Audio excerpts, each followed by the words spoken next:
And we're live. Oh, it's still preparing. And now we're live. Hi, everybody. Happy Wednesday. Welcome to the Sisters Interview. My name is Ashaksi, and this is my sister, Sarifkin. And this is our weekly interview show that where we interview people once a week. I failed on that one. Sorry. Our guest tonight is Mr. Ritchyrd from Atenveldt, who is a Pelican, Laurel, and Master of Defense. Yes. Awesome. Thank you for joining us. Welcome. Thank you for having me. Yay. So we like to start these off with asking your SCA origin story. How'd you find the SCA and what got you hooked? SCA origin story. So I had friends in high school who were talking about this organization where they were doing historical things, and they were talking about it in a camping event that they went to where there were people that were fighting and they were dressed up, and that which actually ended up turning out to be Australia War. They were talking about going to Australia War. And then and then I'm like, awesome, that sounds amazing, because I've always been fascinated with history.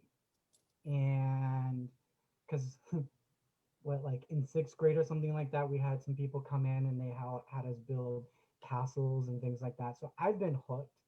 And so when they were talking about there's this organization that where you go and do this stuff and you do it on a regular basis, I was like, where do I sign up?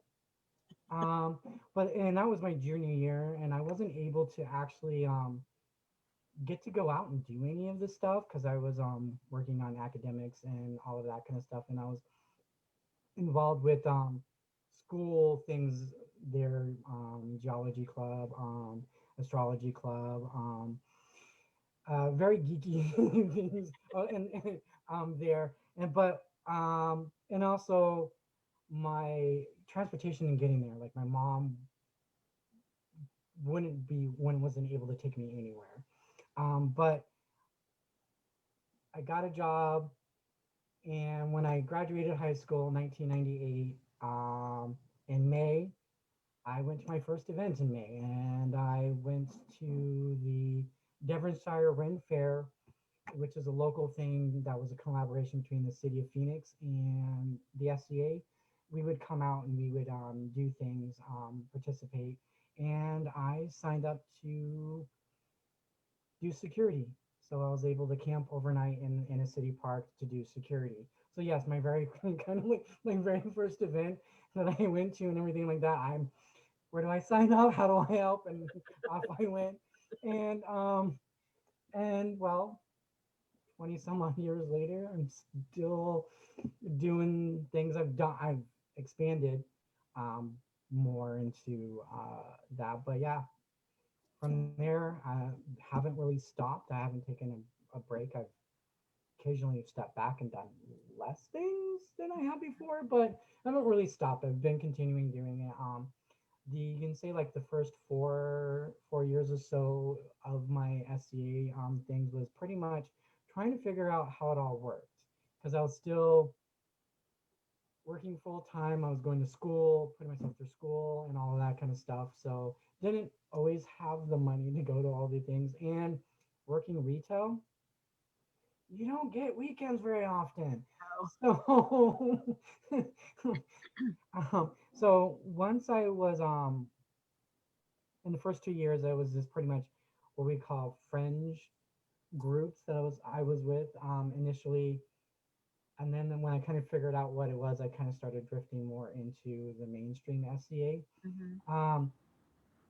and kind of figuring out this is what I want, where what I want to do, and everything like that.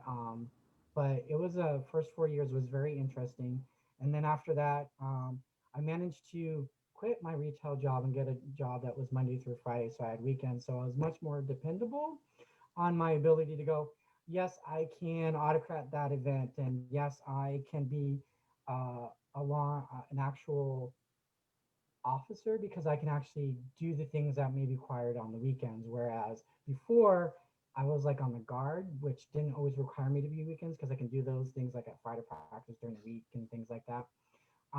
So I still try to figure out what I was trying to do things, even though working around work and school and things like that. Um, Did you have an early mentor? um, I guess the first 4 years, not really anybody. I mean, the closest person that I had that kind of helped um, going along is my best friend, Master Raven. Um, because he had more connections into mainstream, so he kind of helped um, with that area. But like other than like peers and things like that, I didn't get the peerages until after I really started going. And then that's when I started. I did become a protege um, to Mistress Tatiana, who is now in the Outlands, the midwife, but she was the former Baroness of Sundragon down here. Um, and then I was going to be an apprentice to Mistress Bronwyn, but she ended up moving back to Australia. So that didn't happen, but we still talk and keep our relationship and everything like that after all these years and a world world apart. But that didn't happen until like many years after I got into the SCA. So if, I don't think it wasn't for like really for Raven kind of supporting. I don't know, may have pittered out or not. Who knows? It's important to have a cohort to keep you going, right? Yeah, yeah, totally. So you kind of jumped in officer autocrating, doing a lot of service, and that ended up being the first peerage that you were Well, recognized for. How did you start to get into the art stuff? What well, what drew you into that stuff? what got me for the art, I kind of always done art, but trying to figure out what I do mundanely and trying to transfer it into the SCA was um, kind of the thing that I needed to figure out. Right. Because those poster boards that you can buy at some stores and you can color in and everything like that. Mhm. So I would do that, and I would all through high school, I would diddle and draw and stuff like that. I mean, when I'm supposed to be taking notes, I'm over drawing off on the side instead of especially if they're doing some boring parts of the lecture, I'm all like drawing off on the side. Um, so I've always doodled and things like that, and I also have neat handwriting apparently. So Raven, um, he was like, "You like doing that thing? You should come to Scriptorium." And that's when, and since I do the calligraphy and things like that, Mistress Brown was like, "So I hear you want to do calligraphy," and I'm like, "Sure, why not?" Um, and she kind of hands me a book with a whole bunch of different hands in them, and she was like, "Pick the one that you think is the coolest." Um, so I'm like looking through, and eventually I found um, a hand called Batard, um, a fairly early Gothic hand style, and she's like, "Okay, now copy it, and so make your letters look like that." And I'm all like, "Okay," so I had to look at the things and figure it out, and but and so one of the things that I did learn after that is that so there are easier hands to learn that you work up to those. And so when I'm teaching people, I'm like, we're going to start here. And there's generally the early period stuff, unsole, half unsole, and all that. Because there's less strokes, less movement, and they look closer to our actual letters that we learn in school now. So I was like, now I know, like, start students there, and then as you progress in time. You go to Carolingian, and as we go in time, later in time, we eventually get into the Gothic and more complex and stuff. So I was like, of course, I ended up going, "Ooh, this is cool," and that's where they stuck me in the later part where it would have been easier if I just started at the thing. But that's it's kind of, and from there I then started doing like my first illumination piece was I did the illumination and the calligraphy, and it went to Raven, and then my second one went to another good friend of mine in her AOA. So doing the full thing, which um, apparently is not, at least it used to be, not in our kingdom, not done very often, where somebody would do the painting and the calligraphy of a scroll. They would either do one or the other, and doing the whole thing. So I'm like, I've done the whole thing. Here you go. It was kind of cool. But and that was with Mistress Bronwyn and everything like that. So um, learning all of the techniques and stuff like that under her, and she was eventually going to take me on as their apprentice, but that was before they had to go back to Australia. So that was how I got started doing the illumination arts. Then there's the whole Middle Eastern dance. Yeah, how did That's you get into that? oh, so some of my friends who were already doing some of the belly dancing stuff, knew from school and everything like that, and going to clubs, that I have a innate sense of rhythm and everything like that, and apparently a decent dancer. And so they're like, you should come do this thing. And so they dragged me out at some events and started that way, and started learning by watching other people and how they were moving and everything like that, and kind of following along with what they were doing. And then eventually taking some classes and getting actual formal structured learning and things like that. Um, and so I started doing that relatively early as well. And I did the thing that a lot of belly dancers will do, is do the American cabaret stuff, because that is what we see. It is easily accessible, and so that's kind of where I started out. And then as I started learning more about the history of the Middle East and the people and the culture, I began to realize that the clothing I was wearing was not appropriate for for the art that I was trying to emulate and the culture in which I was trying to honor. And so I started changing my clothes. I stopped wearing the cabaret stuff and started wearing more full stuff. And that, when I started doing the full outfits, that changed how I had to move my body, because those little movements that you can do when you're mostly naked are great, because people can see them.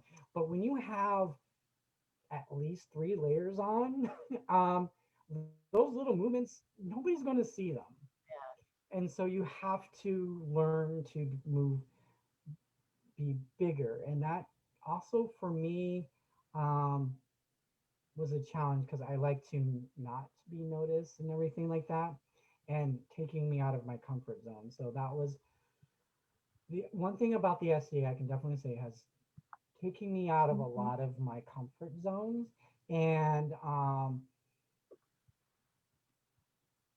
I have done more things that I've never thought I would ever do in my whole entire life because of the SCA. And doing that, um, being shy, going out in front of all of these people and doing a performance, um, can be extremely nerve wracking and everything like that. So I'm like, oh, and even now, because people are who know me, um, just before I initially go out and dance, I'm on the side. I am watching other dancers doing, and they're like, "Why aren't you going out there?" Generally, for the most part, it's me getting the courage to go out there.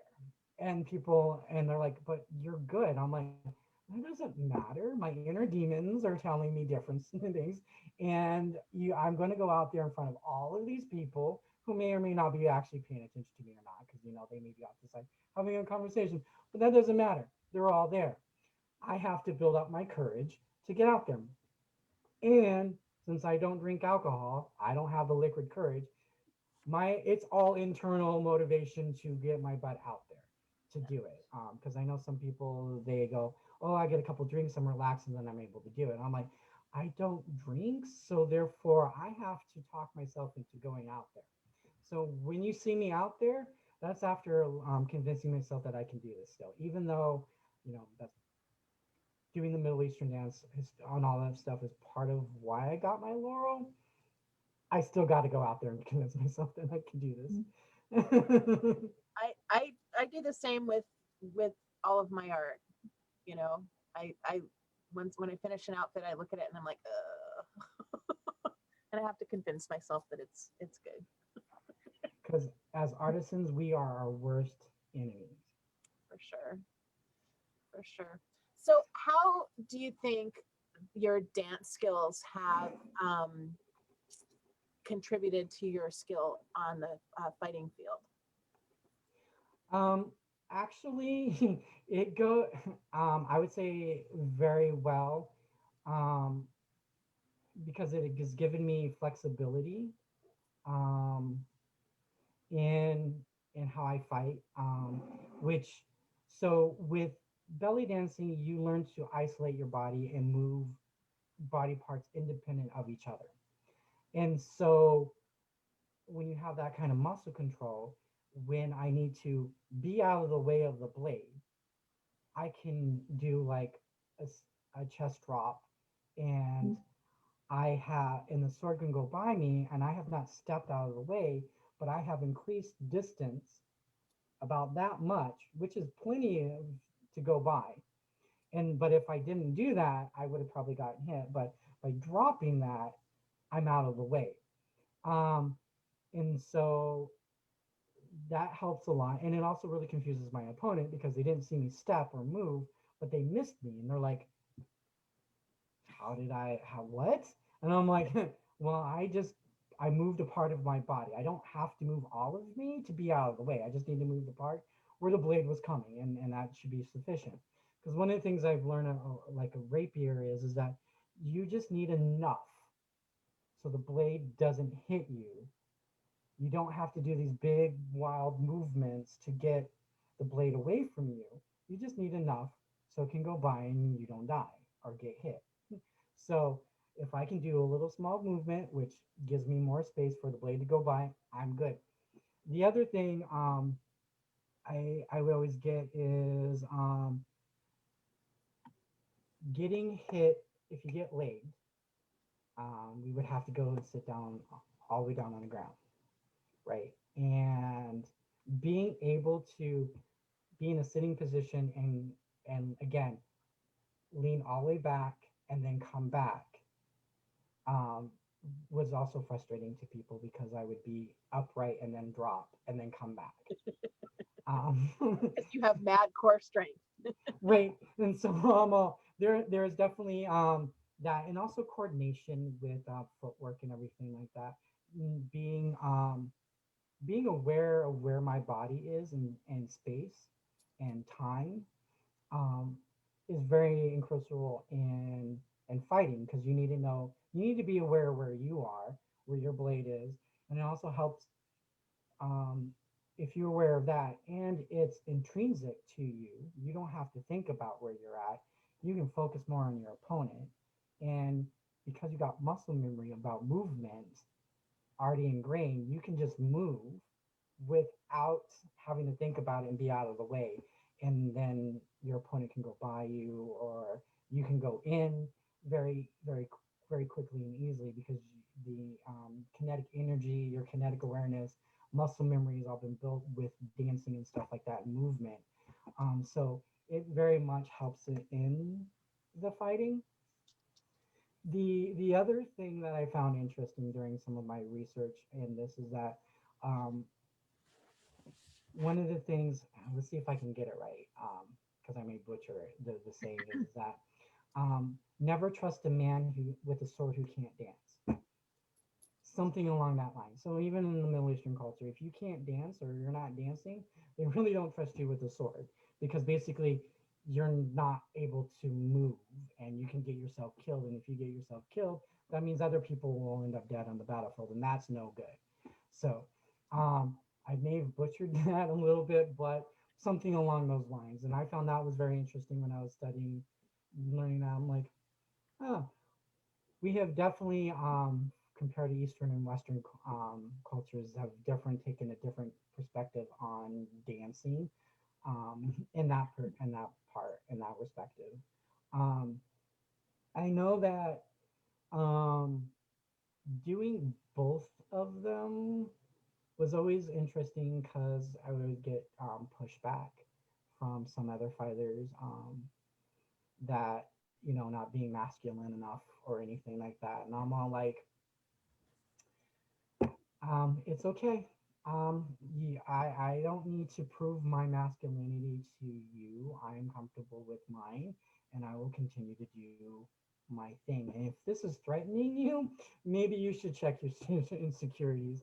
But those sometimes if those people are in position of authority and power, that does make your life um, difficult and interesting. But lucky for me, a lot of those people have stopped playing, so therefore I don't have to deal with them. Or some of them have changed their opinions, which is even better.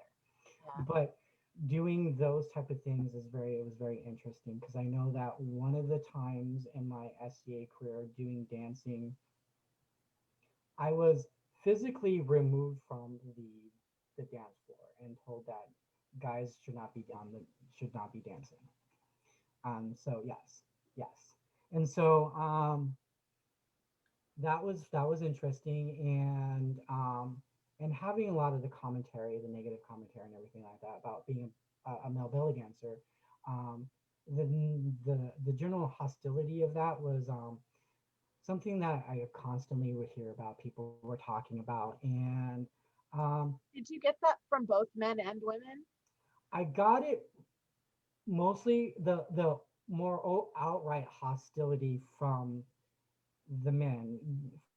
Um, Women, it was I got more positive reception. I did get some back like men didn't do belly dancing and stuff like that, and which I actually found out to be actually incorrect. It was both men and women, and there's actually time periods in the SCA time period in the Middle East where women were legally not allowed to dance in public, and the only belly dancers that were in public were men. And then eventually, out of our time period, the Persian Empire was the first one to uh, make all that illegal for both genders, and eventually the Ottoman Empire, out of our time period, men belly dancer was illegal. Because the funny thing about it is that belly dancing, apparently with either gender, was so disruptive in cities that people fractions would riot over dancers. You know how like modernly around the world you would have riots in different cities over soccer teams, and we would hear about that. So Yeah. just imagine that concept in the Middle East, whatever, them having riots over a dancer. That's some powerful dancing. Right? They took it seriously, man. And it didn't matter what gender it was, they would still write, because when there were both men and women that were dancing together, they would have it. And then they thought it was women, so they made women illegal, but it was they were still having it because they were still writing over men. So it didn't matter. It was they were very serious about the dancing. So that's what I found interesting when I hear that men didn't do Middle Eastern dancing. I'm like, actually, they did. There's a whole lot of documentation for it, and um, there's actually a time period women legally were not allowed to do it in public. They were allowed to do it at home, but they weren't allowed to do it in a public venue. So I'm just in there going, actually, it was the kind of the other way around in some places. Um, so, but now my whole experience doing being a male belly dancer is completely different, uh, in the sense that um, I have knights now who go, you know what? I like the cabaret um, thing. I the eye candy that they provide over there. But when I actually want to watch um, a skillful, graceful, and amazing Middle Eastern dancer, I'm gonna go watch you.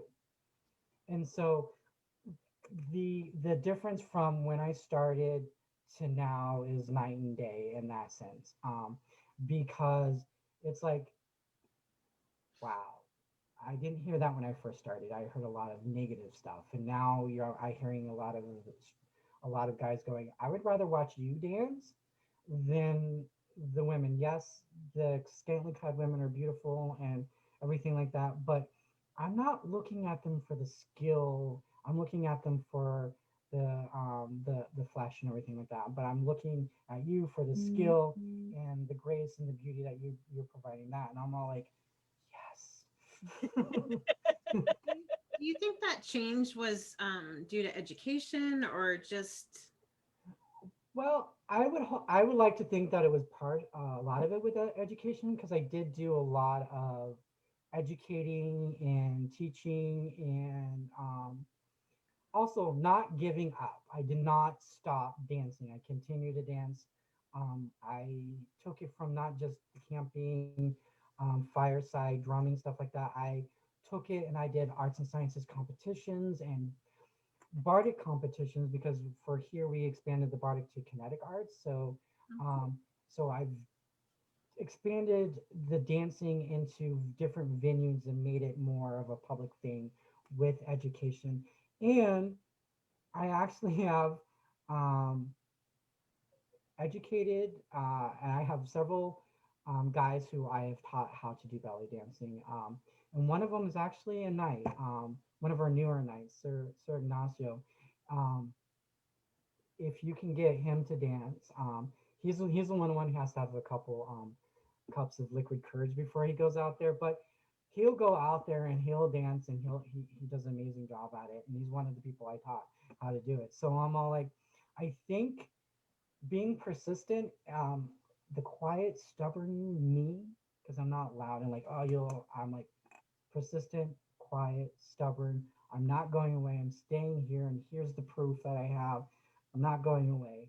I'm still here, type thing. And eventually, having several people like that in the change, I would hope that that was part of the change. But I also think part of it is like our societal change on masculinity and all of that has also changed. So I'm pretty sure that didn't hurt either. Well, thank you for sticking with it and doing that work and opening doors for male dancers to come. I think that that's really spectacular, and thank you for doing that. and I think people like are always threatened by what they don't understand.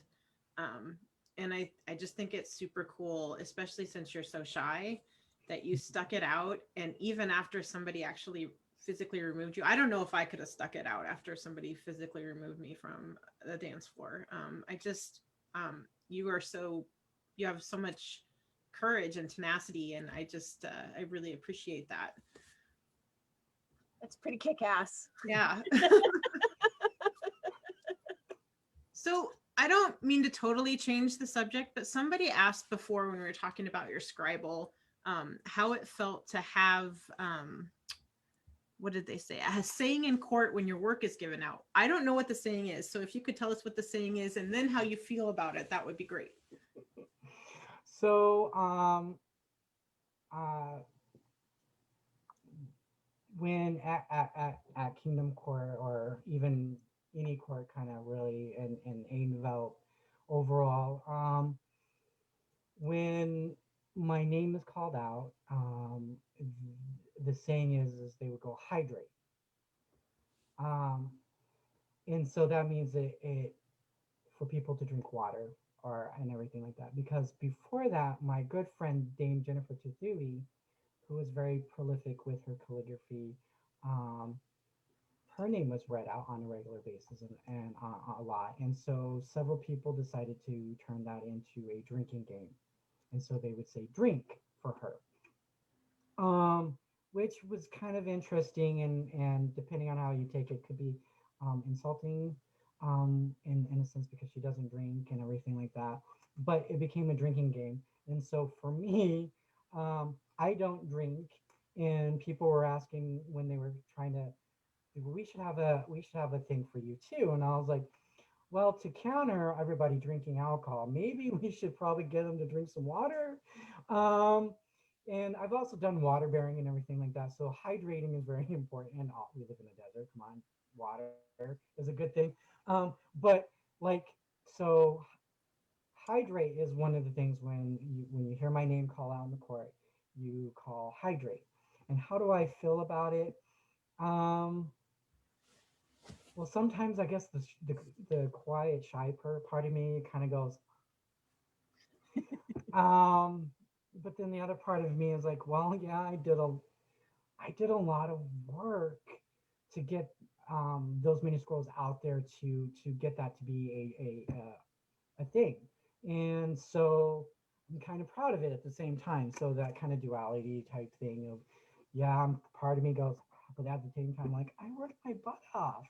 So yeah, I should be proud of that. I mean, I didn't do it because I did one or two scrolls. It's because I've done hundreds of scrolls. And so yeah, so depending on when you ask me how I'm really feeling, am I feeling overly shy that day? I might go, and if I'm feeling more confident in myself, I might go, yeah. And right now, I'm kind of feeling like in between the middle of shy and confident. So that's how come I can say what I'm saying right now. But but I do know me, and like depending on how you catch me, I might go either way. I can relate to that. Yep, sure, for sure. Neither of us drink either, so um, that pressure to drink can be a really interesting dynamic in the SCA. It very much can be, but again, if you're persistent and people get to know that you don't drink, when you show up at parties, they will offer you something else. Yep. So when I show up for parties, they're like, oh, we got, do you want some soda, water? Because they're not offering me alcohol. They stopped doing that years ago. Now they're like, can you soda, water? What do you want? And I'm all like, can I get some water, please? Because if I'm going to be dancing, water would be good. So that's kind of cool. But occasionally, some people will still offer me alcohol, and I will accept it as gracefully as a gift that it is. Um, and then I will find people who will appreciate the gift. So I have this thing in this part of Scribble and everything like that. So this little bottle has 409. It's a ink cleaner for my calligraphy pen. So this little bottle was gifted to me, and it had alcohol in it. I don't drink, again, but it was a gift and everything like that. And I'm like, this is a cool bottle. It fits in my kit. It travels with me very well. And so when I'm traveling around doing calligraphy, I have a thing to clean with. So what I did is I was with a group of friends. I'm like, here, have some. And then when you guys are all done with it, give me back the bottle. And I get the cool part of the gift. So I'm like, give me the bottle back. You all can taste the alcohol. It was uh, I can't. It was some kind of mead. The individual who made it passed away, Oh, but she was such a sweetheart and everything like that. But I was just like, pass it along, give it back to me. Oh, and I have another story for like alcohol, me not drinking. Um, it was my first Out of Kingdom event at Great Western War. And my Baron at the time, um, Count William Flanagan, he he hands me this bottle of alcohol and tells me to go out and make friends. I really didn't do much with it, but I did wander around and I did find out that Hypnotique wasn't a very popular drink because people were not wanting, and even when I was offering the whole bottle, they were not taking the whole bottle. And I'm just like, what crap did he give me?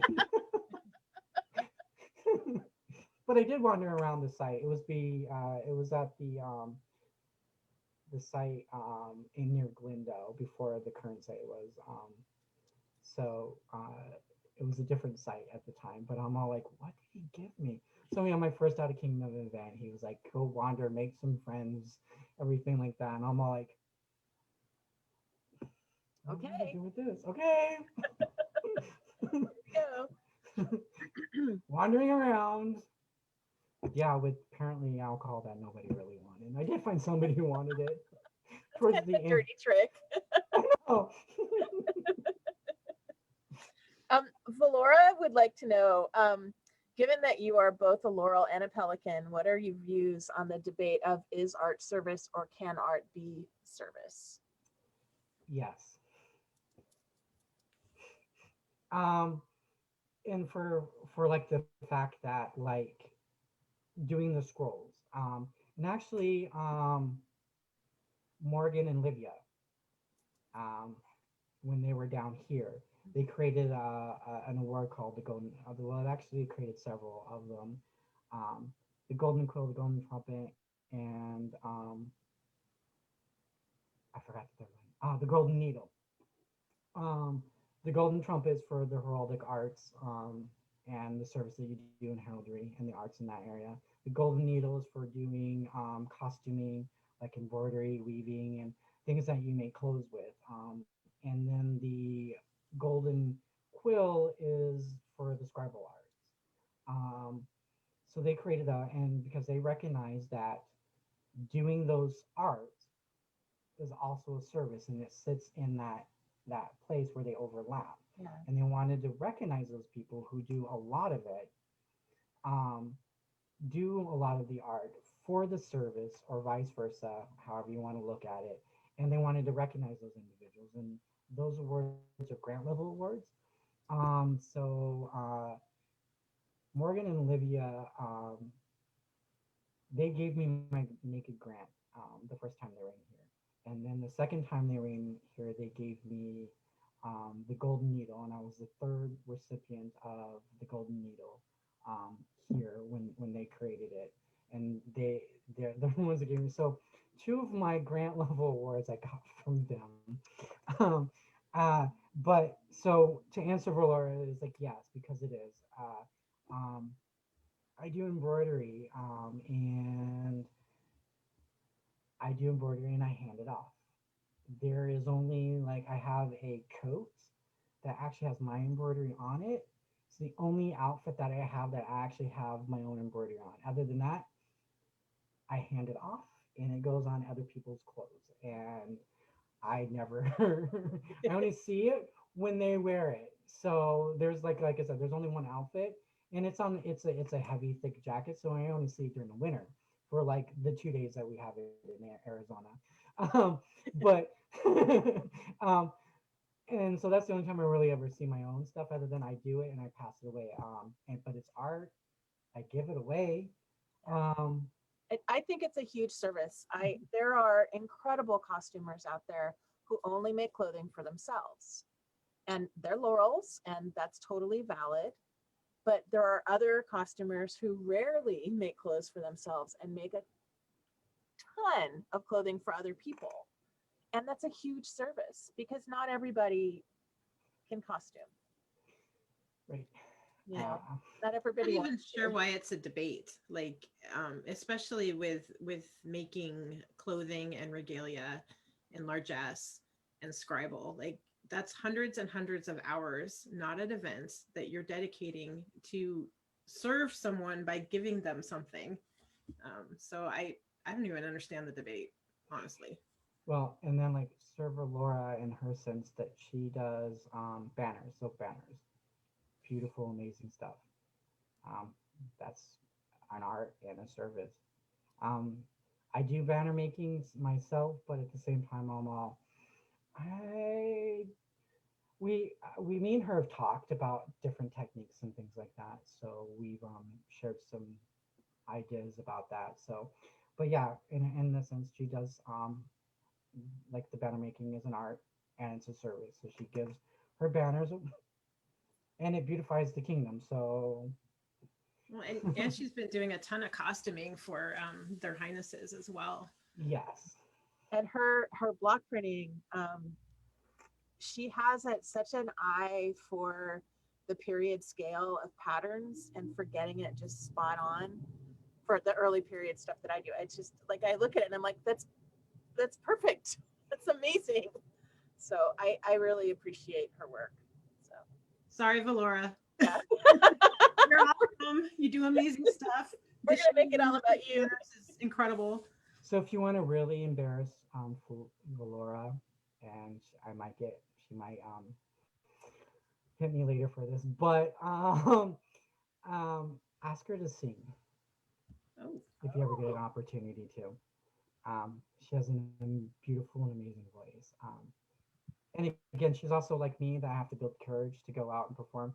She has to also build courage to go out and perform. But when she does, the voice. that's good to know. So I wanted to ask you to. I've been on a little bit of a quest for my own education about the Master of Defense and the White Scarf and people who have been laureled for fighting arts and what the delineations are between those three things. And you don't have to go down that path with me if you're not comfortable talking about it, but it fascinates me. Well, like the white scarf, when it was kind of created in Anstura, was kind of to recognize rapier fighters for the prowess and things like that. And it was a grant level award that was created. So it was never really, least initially in the award structure, a peerage, but it was the highest recognition that rapier fighters could receive for their prowess and skill on the field. Um, and so it kind of took on that peerage mentality for a lot of people and a lot of kingdoms that adopted the White Scarf Treaty.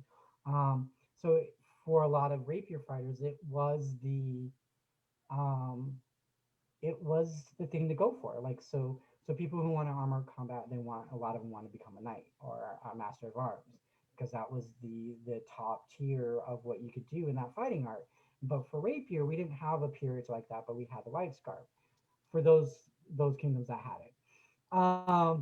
So it was something that you wanted to strive for, and it was something for definitely for me to strive for. I to become a white scarf because it was one as a fighter who was first starting out when I was being constantly told that I need to hit harder to be much more aggressive because I wasn't. I was totally afraid of hurting people because I did not want to hurt people. Then I eventually my mentality was out, well, we signed up to get out here to get hit, so and you're gonna get hurt. But at first I didn't want to hurt people. That wasn't I wanted to have fun and I wanted to learn that thing, but I also didn't want to hurt people too. So, but I had to get over that fear that I'm actually hitting harder, especially with all of our safety stuff, wasn't going to hurt people. But and in that area being one of the things that I was not the best at, having that be a goal, especially a goal that really for a very very long time um I never thought I would ever achieve. So um so for that it did take on that was the peerage type thing. And so when I got it, it was great because I got it from Master Elsbieta the Constant. She was queen at the time, and she's a white scarf. And so when she gave it to me, it was kind of like, yes, because it's coming from a white scarf queen. And I mean, don't want to disrespect any of the queens that weren't white scarves, but for me, having all of my self doubts, receiving a white scarf from a white scarf queen who fights in rapier all the time, um, kind of helped alleviate some of the fears of that. And even after I got it, there were still parts. Am I worthy of being a white scarf? And so working harder to continue to, in my mind, to go, I am worthy of this type of thing. And so, um, and then we come along. Several years later, we get the Masters of Defense, and that kind of changed like the dynamics of what a white scarf is in a lot of people's minds because it was a peerage. But if you read the charter, it was only a grant. And so in my mind, I'm like, we can always put it down to a grant level where it should have always been at as a grant level award. And now we have this peerage. So in a lot of ways, if you're at a grant level award at anything, service, arts, you're almost there at a peerage. You just need to kind of refine either your peer-like qualities or your knowledge base or whatever, depending on the candidate. They might have to, but you're almost there. So it's not like we're taking too much away from the grant level award white scarves. You just might have to work a little bit more on our PLQs or whatever to just to make it over that little bit hump to become a peer for the Masters of Defense. So but that was a very big struggle in our kingdom. And eventually, the solution for that is to close the Order of the White Scarf and create a new order, which is the command of the Links. Here, it's a grant level award too, and the crown gives it out once a reign. So it's much more restrictive than the White Scarf because you only give one per reign. So at most, we can make two a year. But and then we got the Masters of Defense and all of that kind of stuff, which kind of gets into where you're talking about the difference between those who got the laurel in fencing compared to those who didn't. And I think it is, in a lot of ways, it's the deep dive into the historical manuscripts and understanding the culture and being able to, like, some of them have translated documents and things like that. But it's the deep dive into not just, okay, I can do what the plates say, but understanding how those plates came about and replicating that and being able to explain the purpose and function behind all of that. Because somebody can pick up a manual and follow the manuals and become good at the manuals, but not actually understanding the historical content of the information behind that. And that's where I would say the Masters of Defense generically are pretty good at following the manuals, but may not actually have the deep dive knowledge base of of what was behind the manuals in a sense. And so I would say for me that would be the difference between the two is that if you go to a fighting laurel, you're going to get a whole lot of information that's beyond just the just in the manual itself. Yeah, I Um, interviewed one and it was astounding, his knowledge of the manuals and the nuances. It was amazing. But it makes me wonder about what you could research. I mean, our heavy fighting is really not super historically based. Like the rapier fighting is much more historically based. But I wonder if there's some way that you could research tournament fighting or war fighting in some way and get a laurel for heavy fighting. I mean, I wonder if that could ever be a thing or if that it just is too disparate. These are just weird rabbit holes my head goes down. Totally. I mean, if you got really into like the different kinds of tournaments and the different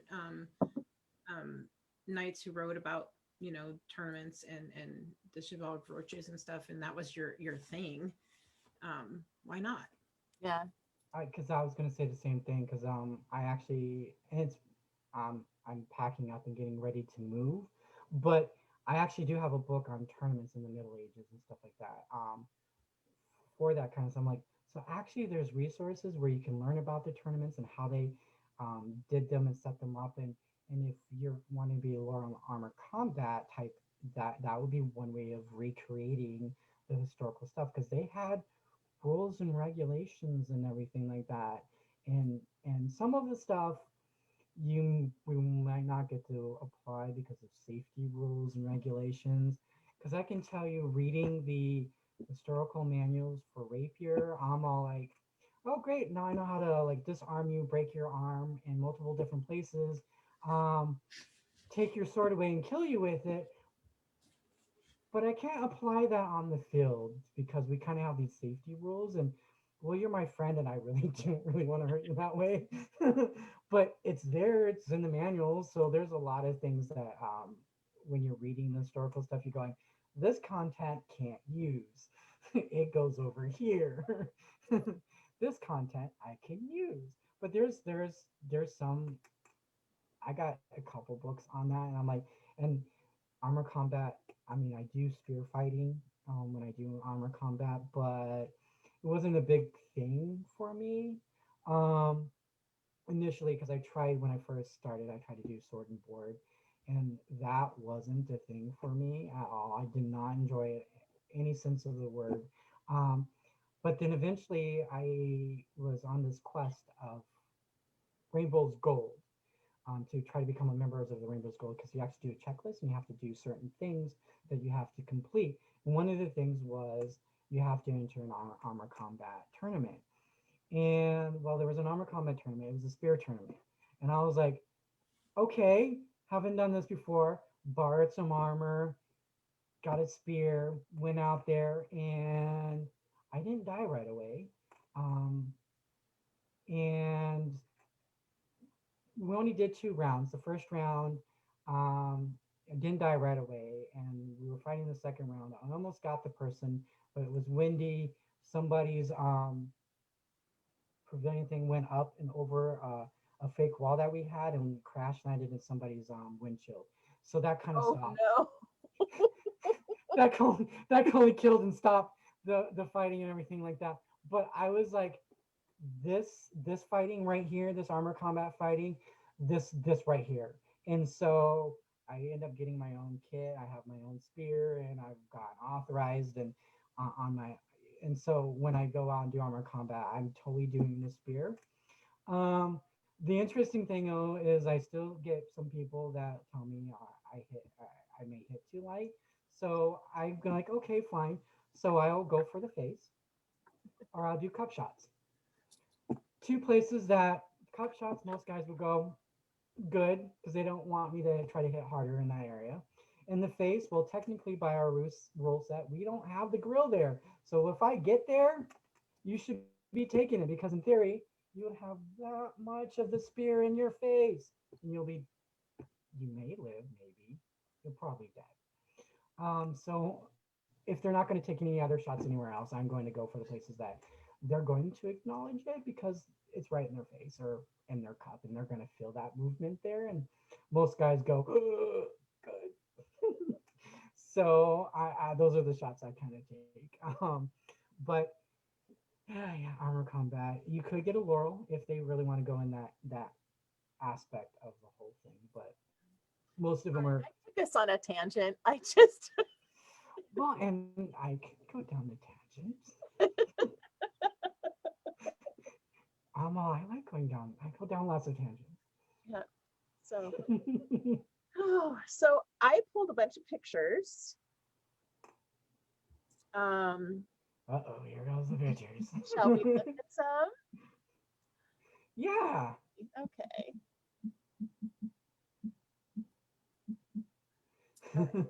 Can you see that? Yeah. Okay. Yeah. So I tried to put them in what I thought might be Chrono- chronological order, and you look very young in this shot. Oh, I am. I am super young. Um, God,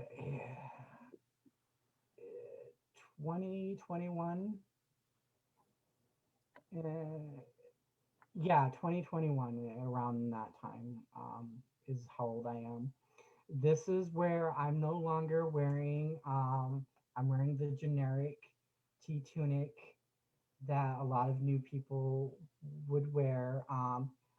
Because the stuff that I was wearing before was the French poet's 17th century poofy shirt. I was wearing that and sweats. Here I kind of upgraded. I actually have something that looks more along of a more of a period style generic T tunic, and of course I'm still wearing the sweats because the pants were kind of the last thing I well, and boots. I'm sure I'm wearing like my little combat boots on the bottom there. Pants are really like, once you figure them out, they're actually really easy to make, but there's something that people are really scared of trying. So and then I got my hat and the feathers, and sitting at court, kind of just watching what's going on. And you'll still catch me do that. I'll still do that.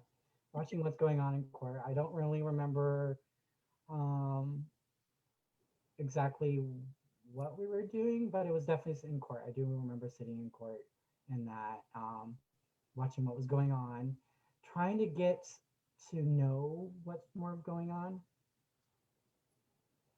Um, so this is Her Excellency Catherine Van Way and His Excellency Ryan Dawes. They were the Baron and Baroness of the Barony of Sundragon. They have, she is part of the Order of the Pelican, and he's a Master of Defense. He was the one, when I was remember constantly being told that I need to hit harder. That's the guy right there. So thank you, Master Ryan, for that. They currently live in Glenavon right now. But they were, at the time for this, they were the Baron and Baroness of Sundragon. And that thing, the capelet that they are putting on my shoulders is the Arts and Sciences champion, Sundragon's Arts and Sciences champion. So they announced at their at the competition that I was, after competing and everything like that, that I was their champion. Very Um, and so that's why I'm crying and all of that kind of stuff, because they're announcing. And remember, I was talking about competing in belly dancing and stuff like that, for competitions and stuff like that. One of my competition piece was belly dancing in there. I had to do three items. One was belly dancing. I did a hypocrites. So I did a spiced wine, which was interesting because I didn't actually taste the wine. I had no idea how it tasted, but I followed the information that I had. I had tasters, so they did inform me that it tasted good, and the fact that several people wanted me to recreate that, make more, and buy bottles of that stuff, told me that they definitely enjoyed the hypocrites, which was interesting. I always thought it was very amusing because somebody who doesn't drink, I did make an alcoholic drink, and I totally did it based on following the recipe and having tasters. Like, here, taste this. How am I doing right here? And then my third item that I did was Kumohimo in Mhm. Sundragon color, the heraldic rainbow colors. So I did that. So I learned how to do Kumohimo for that, and did research on Kumohimo, and doing that. And apparently, again, it doesn't seem like I don't always seem to do some of my arts starting at the beginning, because apparently this was considered reading the stuff as I was trying to learn the stuff. What I was trying to do end up being like a mid-level thing. Like I did like 30, 36 strands or something like that. So it wasn't the beginning level. And I'm like, of course, I had to try to make it difficult for what I wanted to go for. But it was fun. I learned a lot. Oh, well, this didn't blow up very well. It's a little blurry, but maybe we'll just skip it. Or Okay. do you want to talk about it? Well, this is definitely at a Sundragon event. Um, wearing a coat arty. Um, Jacqueline de Normandy is there with me, and At this point, are you sewing your own clothes, or are you having someone make them, or how is that happening for you? So the garb that I wear is made by a group called the Elizabethan Sweatshop. So I'm part of the sweatshop. It's a conglomerate of people who make things for each other and make things for other people. So that was part of the competition piece. And this is uh, we'll go back to, but the garb and stuff like that. A lot of the garb that I wear is being made by other people, and we work together in collaboration, and we do different pieces and stuff like that. So there's only one outfit that I've actually made from start to finish. Other than that, Mistress Terrell, who runs the sweatshop, she's the one that goes, "What do you need?" And I tell her, and I buy the fabric, and she makes it happen. But I contribute by doing embroidery, um, cutting out patterns, um, ironing, um, hemming. Um, I love that. I love the collaborative. I mean, that's one of the my favorite things about the SCA is doing sweatshops and making clothes in a group of people. And I love turning that on each other and making stuff for each other. I think that's a fantastic idea. I love um, that too because I hate patterning. so Yes. the patterning is where I get caught up on a lot. I look at it and go, "You, this is supposed to make that what?"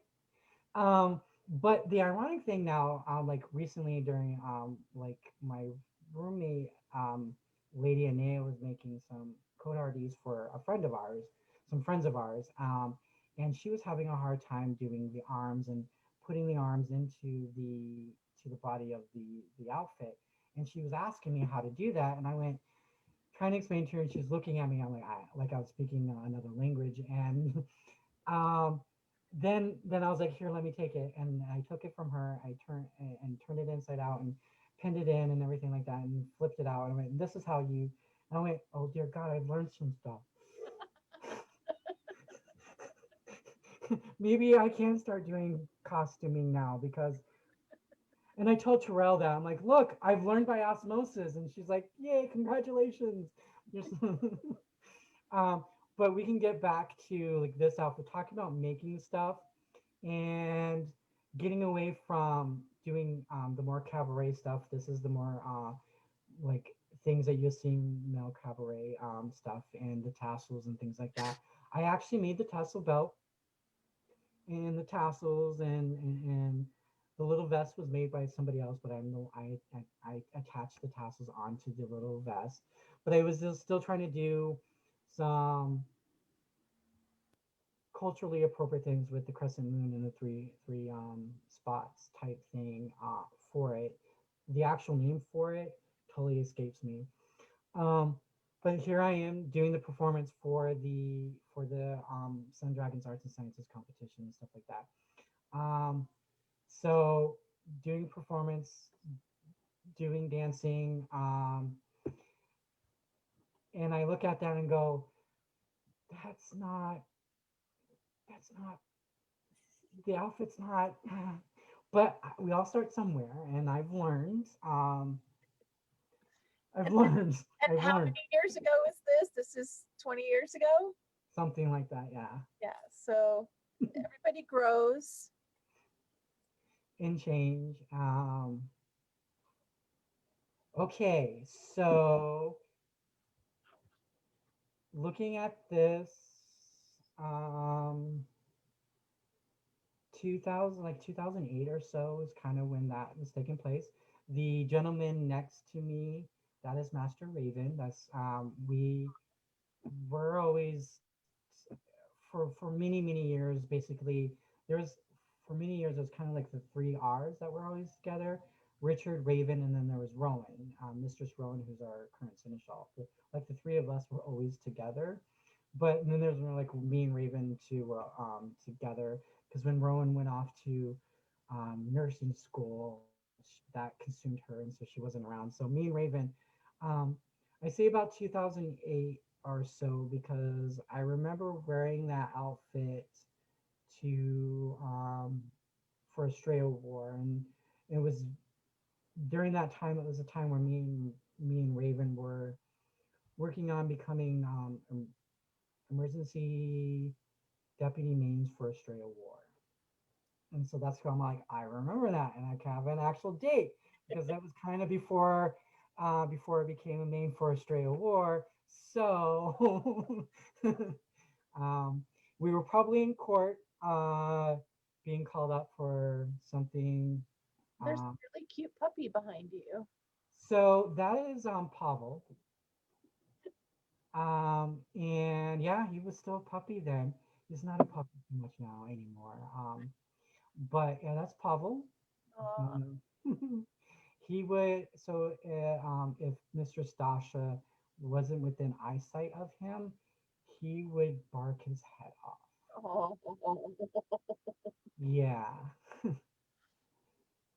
So remember when I was telling you about Morgan and Olivia giving me that Oops. award? Yep. Ah, back up, back up. Here we go. Sorry. Or okay, well, we got out of order, but I was like, so this is the event. It was at Mixed Weapons War, and that's what they're calling me up for, is to get me the golden quill. And since it was a fairly relatively new award, they were talking about what the award is, the purpose of it, and I being the third recipient of that award. So um, that's what's going on at this one. And I'm wearing Corardisi. I don't always do the Middle Eastern. Sometimes I'll do the European stuff. So this is back to so we were being called into court um, for pelicans. The order of the pelicans were being called up, and that was what was going on there. Mistress Tatiana, the one in the maroon right there, that was my pelican.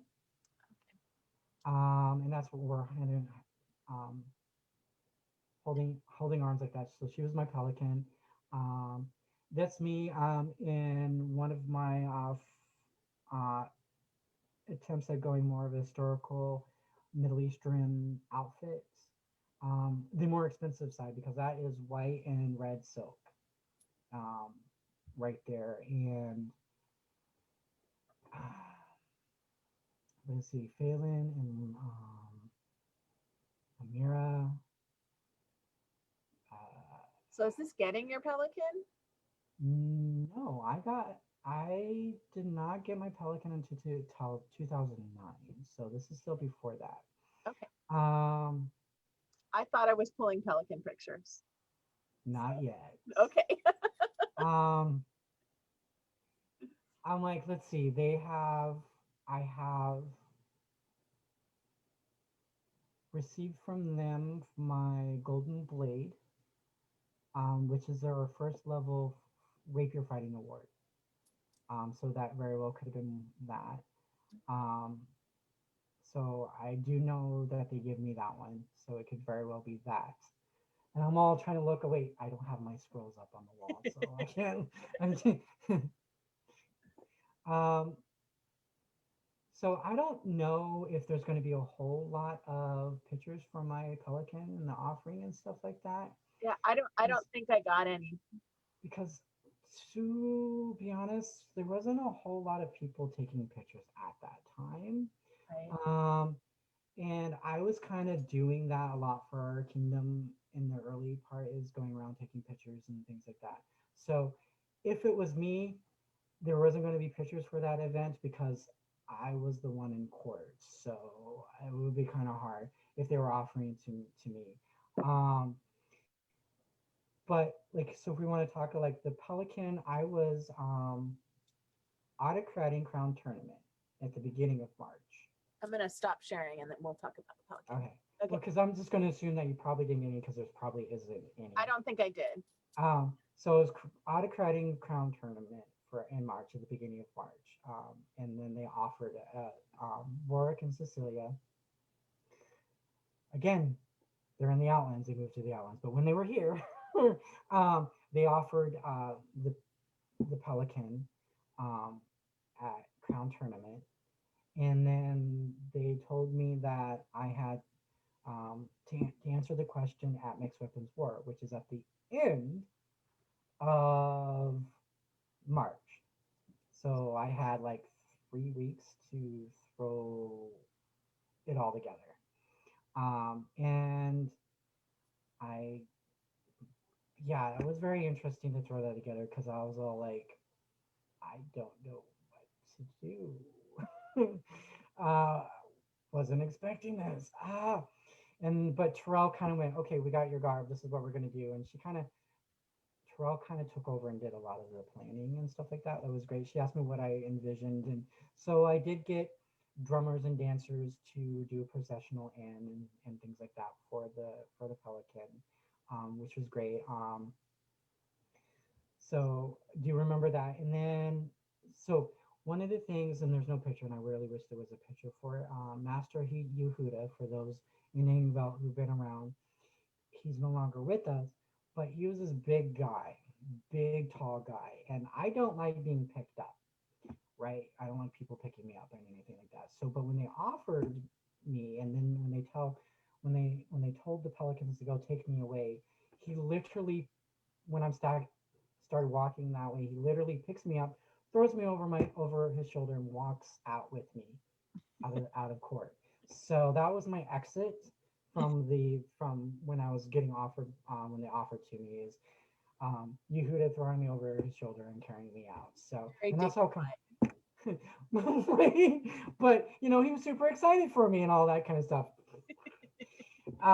And since I was still kind of going, that just didn't happen. So there was no resistance on my part because I was like, I don't know what's going on. um, so that, and then the Pelican elevation and stuff like that happened in Mixed Weapons War 3 weeks later. And so that's pretty much it, for that one, because I'm pretty sure there isn't a whole lot of documentary and stuff like that. Kind of wish there was. Was there like a main service that's your passion, or were you just kind of everything? Um, so the ironic thing is that on our kingdom website, there, each of the peers, they're asking what you're known for, and so I got asked that to fill in, the for the Pelican. Well, actually, I asked other people, what do you think I'm known for, and they're like, service for running events. So if you need, and that was actually my job as a deputy kingdom seneschal for many years, was if to help people run events and stuff like that. So if you want to run an event, come talk to me and I will tell you, I will walk you from beginning to end and everything you need to do in between. And so I love running events, and so therefore, um, and there were several years where I did like two or like three, maybe 3 or 4 in a year. Super crazy, but yeah, just I'll do it. I have a place, I have an idea. Um, and so I think overall, like running events was the service that I really got known for and good at. I mean, running offices and being an officer is also a thing that I do, but I think if you went that and then being an officer was the second, but running events is kind of like, And then making lots of scrolls, because that's part yeah, of the service too. yeah, it is, but a lot of people kind of go art. Right. I don't accept that. All right, I'm going to share screen again. Okay, go for it. Okay. Okay, so this one was 2019.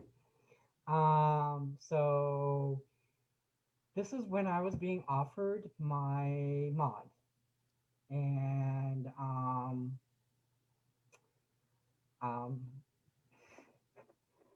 she is talking to me about um,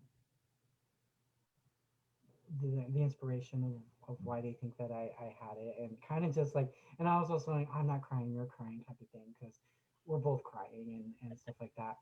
Um, and the interesting thing is that they got me up there to give me a different award first, um, and which was the Order of the Lynx, which is in our award structure. We got the Golden Blade, the Lynx, and the Commander of the Lynx, and then the Master of Defense, right? So I'm already a white scarf. I have my golden blade. The Lynx was created after I got the white scarf, so it wasn't created yet. But they called me up and they were talking about the links, how I was teaching and everything like that. Um, and so they gave me that, and that was super cool and everything like that. And then His Majesty goes, "But this isn't enough." And then they called up the orders of defense, and that's kind of when I really lost it because uh, at that time I didn't really think that I was going to. I had it. I didn't think I was going to get it anytime soon. I know I was working up towards it, but I wasn't thinking I was going to get that soon because before that, I just was getting out of a very bad relationship, and that ate up a lot of time. And so I wasn't devoting a lot of time to the teaching and learning of fighting and supporting the rapier community as much as I was beforehand because I was dealing with that. And then I got out of it and I started going back into it.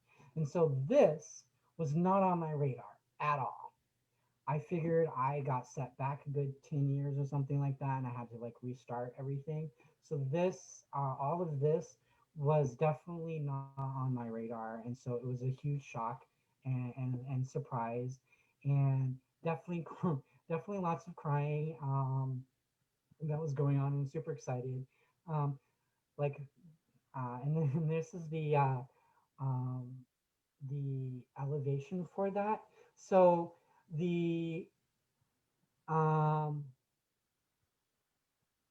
Her Grace Amber, who's standing there, she was my the queen that I was for Queen's Rapier champion. She was the queen, and they were it was their first time reigning here in Atenveldt because they back east and they reigned in multiple kingdoms multiple times. So they weren't new to being crowned; they were just new to Atenveldt and all of our wonderful traditions that are written and not written, not spoken and things like that. So I was her rapier champion for her reign, and we got to get to get to know each other very well. And she kind of um, asked me, "So, um, what do you think about this? Did I handle that situation right?" Because she didn't want to do any food calls in for our traditions and cultures. And so, me and her shared a lot of behind the scenes things that kind of may or may not have always been what a champion would do because you're always a guard, and I traveled around. Because I do have a picture on here of where I am walking with her, holding the crown case for the crowns for because we were getting ready for court, and it was in Baltimore. And so, and then there's another one where me and a squire, he's a knight now, um, we're carrying thrones, getting ready for court. So we traveled around all over the kingdom, outside of the kingdom together. And so when I got offered this, and for your royal periods to speak for you, I was all like, well, when in regards to rapiers, she was the one that I was her champion. Yeah. So I figured that would probably be the best person to speak for me in the royal peerage because I was her champion. And she would, from the royal perspective, can see me up close in person doing all the things I was doing for her as her champion, can talk about that perspective and how I may or may not have fulfilled that expectation from a royal peer. Um, so so she was speaking for me there, and there's Count Brian in the background. Go back. Um, so Count Brian, and then we got Master Robert the Silent. I'm Um, so sorry. no, it's okay. He is, um, he's my hero. Oh, When I'm as old as he is, I want to still be out on the field, um, being just as active and being just as good as he is when I'm his age. I admire that man to know him. So Okay.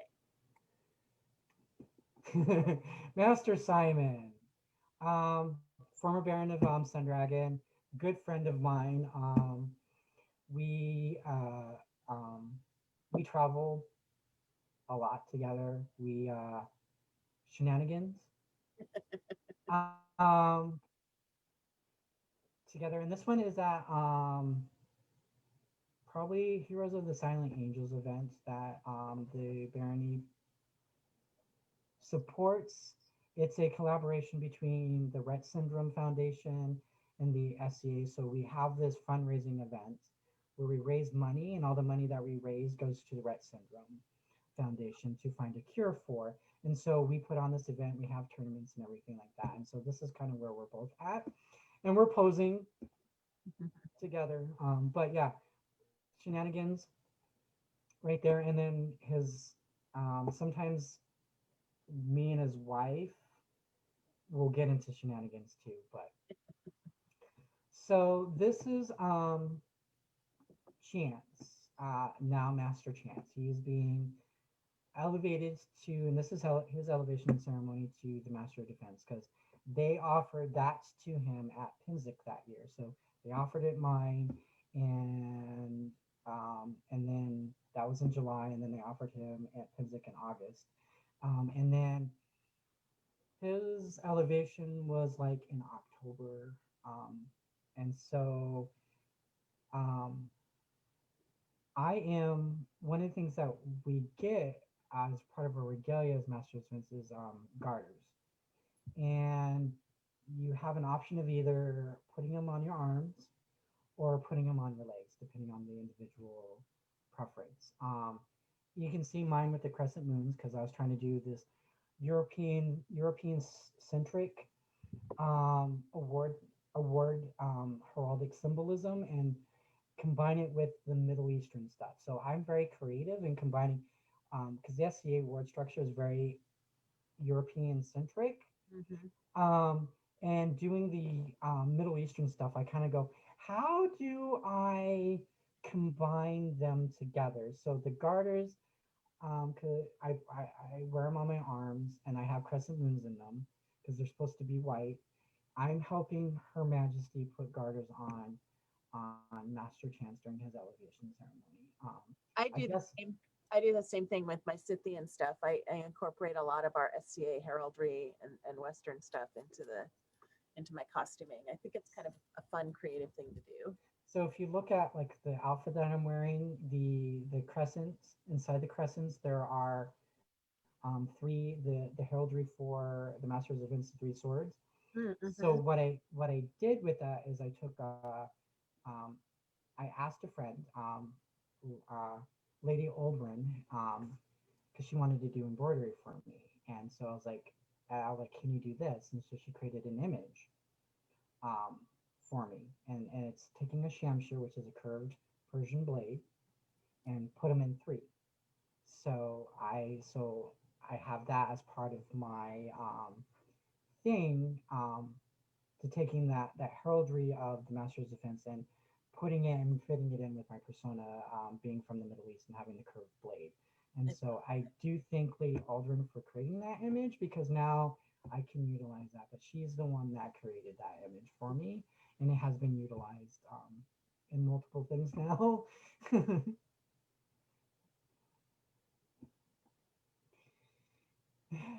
um, sitting there being cool.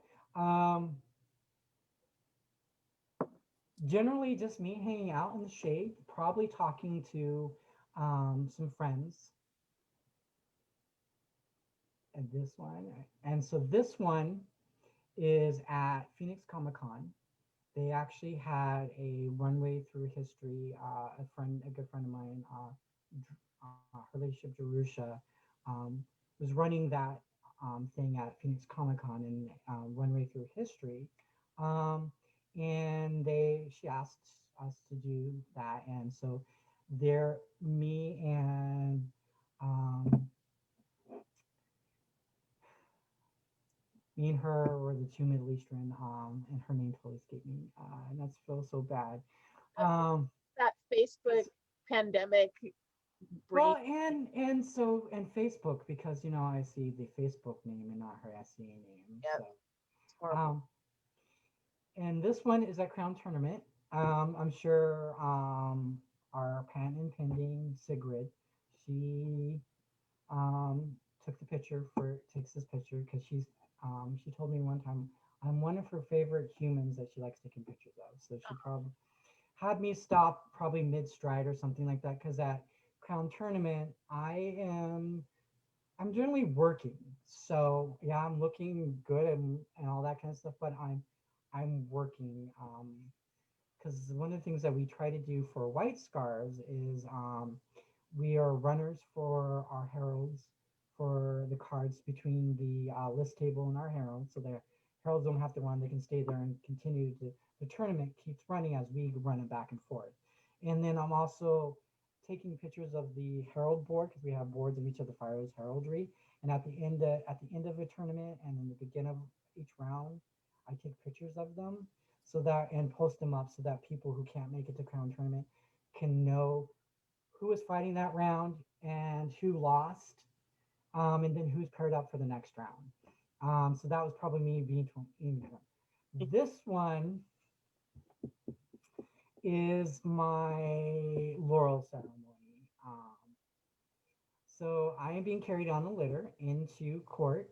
Um, the the whole if you can find the video of this elevation, so you can actually hear the song because um, my herald, His Lordship Wade, um, filked a song from Aladdin, Prince Ali, Fabio, and all. So he filked a song using SCA, my heraldry, and the awards, and all the things that I do. He filked a song, and I had drummers who are drumming the tune.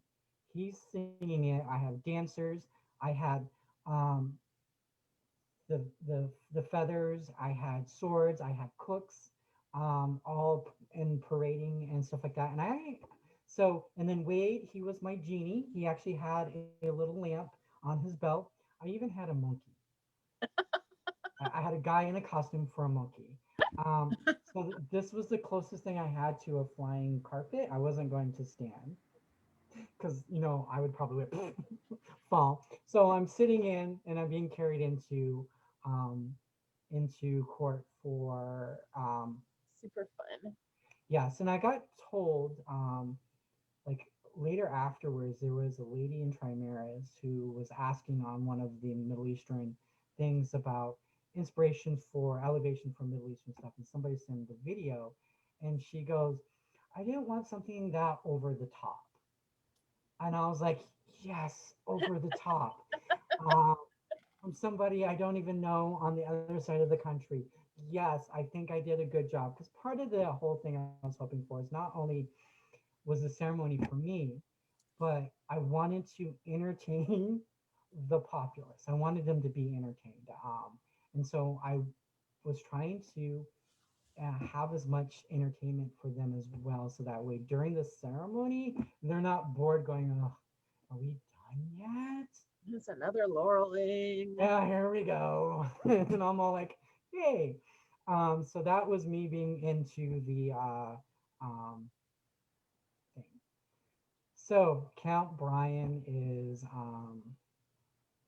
so this is the one that for here. So me and Brian were before all this happened. We were talking. He was talking about giving Laurel's buffets, and I was all like, so um, and we're talking about buffeting and and that's the buffet he was giving me is giving me a kiss on the forehead. Aw. So so me and Count Brian, we've known each other multiple years. This offering was this elevation was good because his wife Countess Leah was like, both of them were like, and you won the event for the day. When I came off of the thing. And so this is where he's giving my buffet because we were talking about buffet and he said he would give me a kiss. And so here we are towards the end of it, him giving my buffet.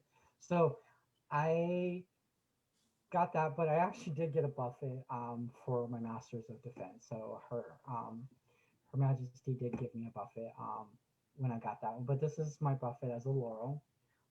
So that was kind of cool. And so people were like, "Why is he doing that?" I was like, "Because he was joking around, and the joke became a thing for at least for us."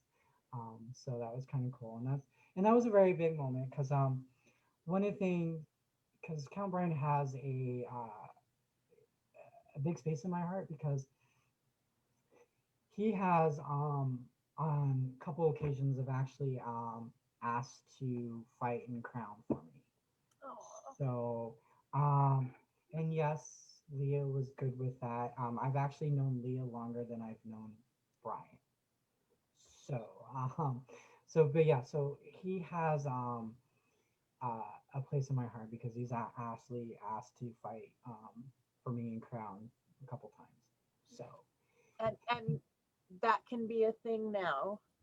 yes, yes, it can be.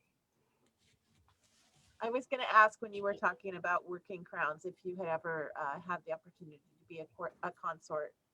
Um, So we never got to be accepted into that. So we never got that far. I would say, but I still have fabric that I bought, so that way we can have a cool outfit for a crown tournament. So I still have fabric for that for occasion. So if he ever decides to, he's Baron of Granite Mountain right now, but if he ever decides to do that and we get a crown to say yes, I have fabric ready to go.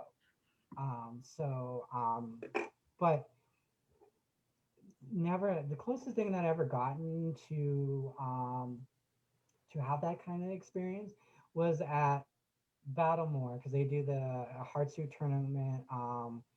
Totally forgot the name of it. I should know. But it's a big thing for Battlemore and for them, and they kind of treat it like Crown Tournament because I got asked by a fighter, Sir Ignacio, to be his consort in the morning. So I had quickly got um, dressed up for the initial processional. right. So that way it was good because I was also going to be fighting in the rapier tournament later. So halfway in between the fighting, I went and changed out clothes, but and came back and they actually kind of waited for me to come back because he actually made it to the finals.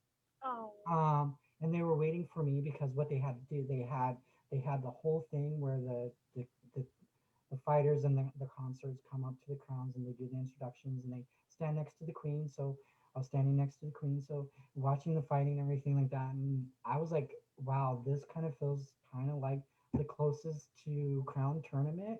Watching my fighter fight, I was no longer prettied up or anything like that because after we were done with that, I had to go fight. So it was, um, but I, but at least when I first went out there, I was trying to make a good impression. But this, I was like, no, I'm going to go fight. I'm not, because I'm not, I'm going to wear my fighting stuff. So, I mean, it didn't look bad or anything, but I wasn't all in my all of the regalia and everything because all of the stuff comes off, and then I'm going to go out and fight.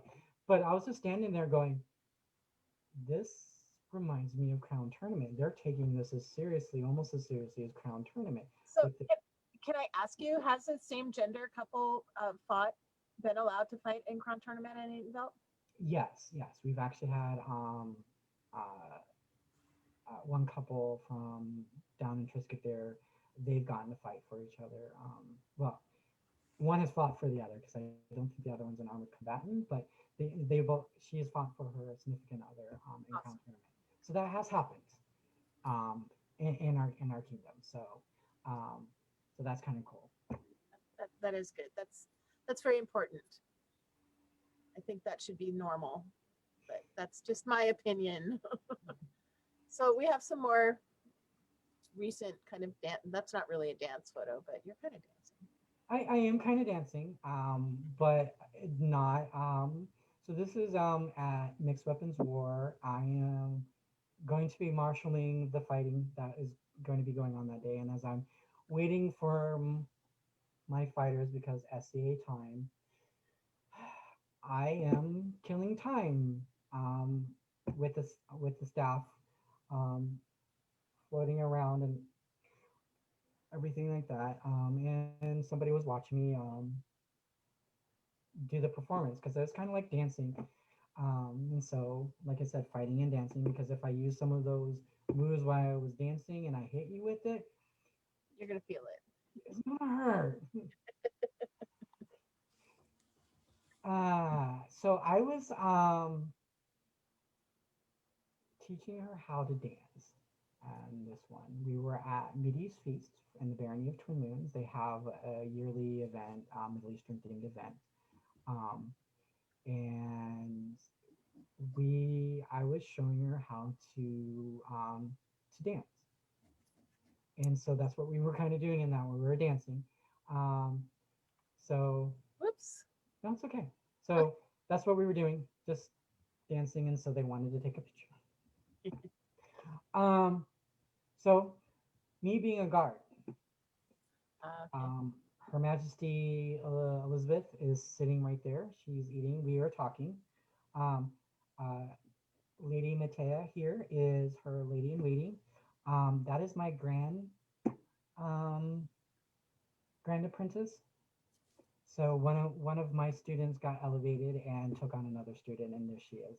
And so she's lady in waiting, and I'm being guard, and we're sitting there talking to Her Majesty while she's eating food, because what are you gonna do? We're just hanging out, having fun or anything like that. And it's a very laid back event because this is Heroes of the Silent Angels event. So it's a very laid back event, and Her Majesty is also very laid back um, as well. And there has been some events where she's all like, "Nope, don't care that you're on guardy duty right now. I'm on feast. Don't want you standing behind me. Go eat." Go But relax. I'm all like, "But uh, okay, Your Majesty." And then I come back and people are like, "So I thought you were guard duty." She told me to go sit down. And you don't argue with your queen, right? No, you do not. This was uh, so this was the last Australia War. And this was in Darbuka, in the September from Artemisia, his grace. He is a knight and a master defense and a white scarf as well. And he also is a um, male belly dancer as well. So this is kind of cool where you have two of us who are peers, who are peers in the fighting arts, especially like he's a knight, and he's a duke from Artemisia. So if anybody has any problems with guys dancing, take it up with him.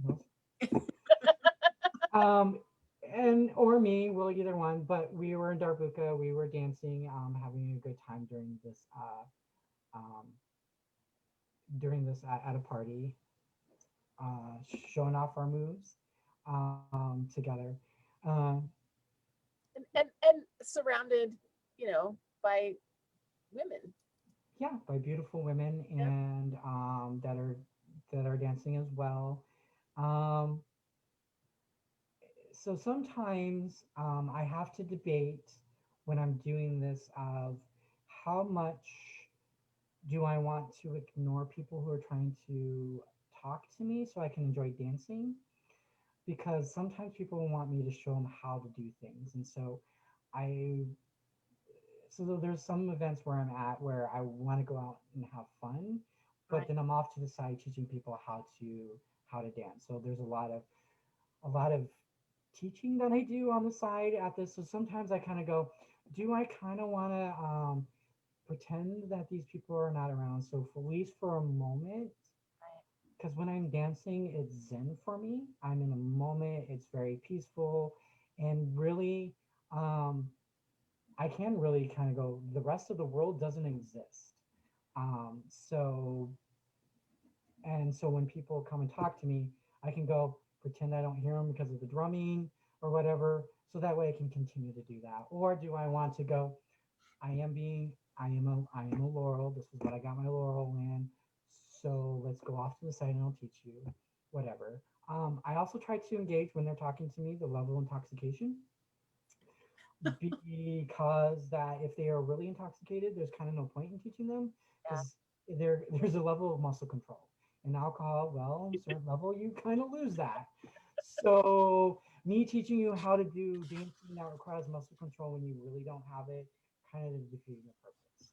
I think it's totally legit to draw boundaries and have your your your time, to enjoy your art. You know, Yeah, when you're fighting, there are times when you are teaching and training, and there are times when you are fighting and you're in the dance of fighting, right? yes, because I don't see people running at me in the middle of a melee asking me how did I do that very, Right. very often. Um, so I have people posing side go, how did you do that as I'm got done killing them and stuff like that. I'm like, find me afterwards and I'll try to explain it. And then there's the infamous picture. Thank you, Renee. I love you so much. So me and Renee kind of started roughly the same time in the SCA, and we started in the Barony of Atenveldt, and we we kind of, and we were also very both of us and her twin, we were kind of young. So we kind of grew up in the SCA for our learning experiences, our growing experiences, our joys, our pains, and stuff like that. We've been experienced a lot of through the SCA, and we've been doing our dancing together for ever. And so this is one of the times when we were both dancing, and she's clearly, like I said, she's in her Zen moment, and I am doing probably in some motion with my hands doing something. Um, and so the angle of this shot gives the impression that I am cupping or grabbing at her boob. And her face looks like she's enjoying it. And That is not happening. it is not happening. We are like good 3 or 4 feet away from each other, but the angle and optics of it gives that illusion of that. And the time when this picture came out and it was put up, a friend of ours, Mr. Shalen, saw this and made this meme here. And it was during the push for legalizing gay marriage in the country. And there was another meme saying, um, for for straight guys, if you don't do these with your women, um, we can gay guys will, and we will steal your women from you. And so that kind of is the background for this: touching your women, legalize gay marriage.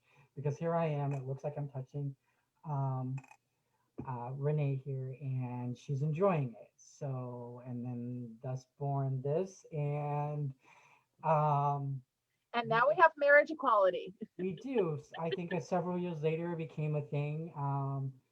I think she was married to Tiernan at the time. So it was just kind of interesting for that at the time. And so the commentary, if you when you were looking at this, if you read the commentary on it, it's just hilarious. Um, and but Shaylin messaged me before she put this up, sends it to me and goes, "Are you okay with this?" And I'm laughing, going, "Yeah, I'm fine with this. This is funny." And then Renee was good with it too. So, boop, there it goes on Facebook. So it's important when you take pictures like this to get those permissions before you post them.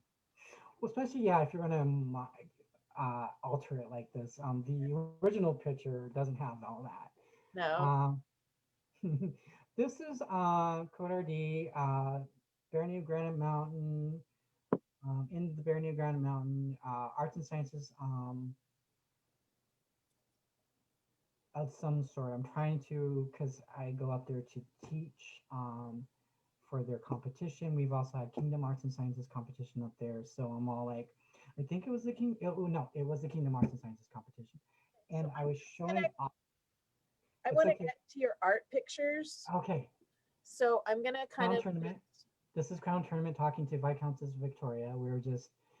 She's giving me her opinions on stuff. This is at Great Western War. These are Her Majesty's champions that she had for the various tournaments that day. Um, Chance is her queen's champion. I was her champion, her first mod that she made, and Sir Valora, Armor Combat, and this individual I don't actually got to meet, but that was also one of her champions that she had for the various tournaments that were going on that day for Kaid. It was on Sunday at Great Western War. very cool. And this Uh, fun. so this one is at Starkhoff and Yule, and group photo. We got Malice, Simon, Priscilla, Lord Duncan, um, and then we got Gwen, and then these are from Kaid, from they call it downtown Kaid, which is like LA and everything like that. Um, so we were all just sitting there, and somebody came by and took a picture, and so we're all posing for it. So here's me kind of doing art, sitting, I don't know. Speaking of, so this is where we're doing the outline and stuff like that of that. So here's me now with that several years later. I'm almost done. So this is fill-in work. So I'm actually like working on that. It's actually eventually will be a middle piece for a Viking apron dress for a friend of mine. Wow. Um, and so it's long. It is the biggest embroidery piece that I've had to work on. So it's interesting how I'm like, look, I have it right here and I'm almost done with it. It sounds like me with the piece I'm embroidering for Rifkin. It's been years. It will never end. Wait, it is actually close. And I'm wearing a Viking outfit.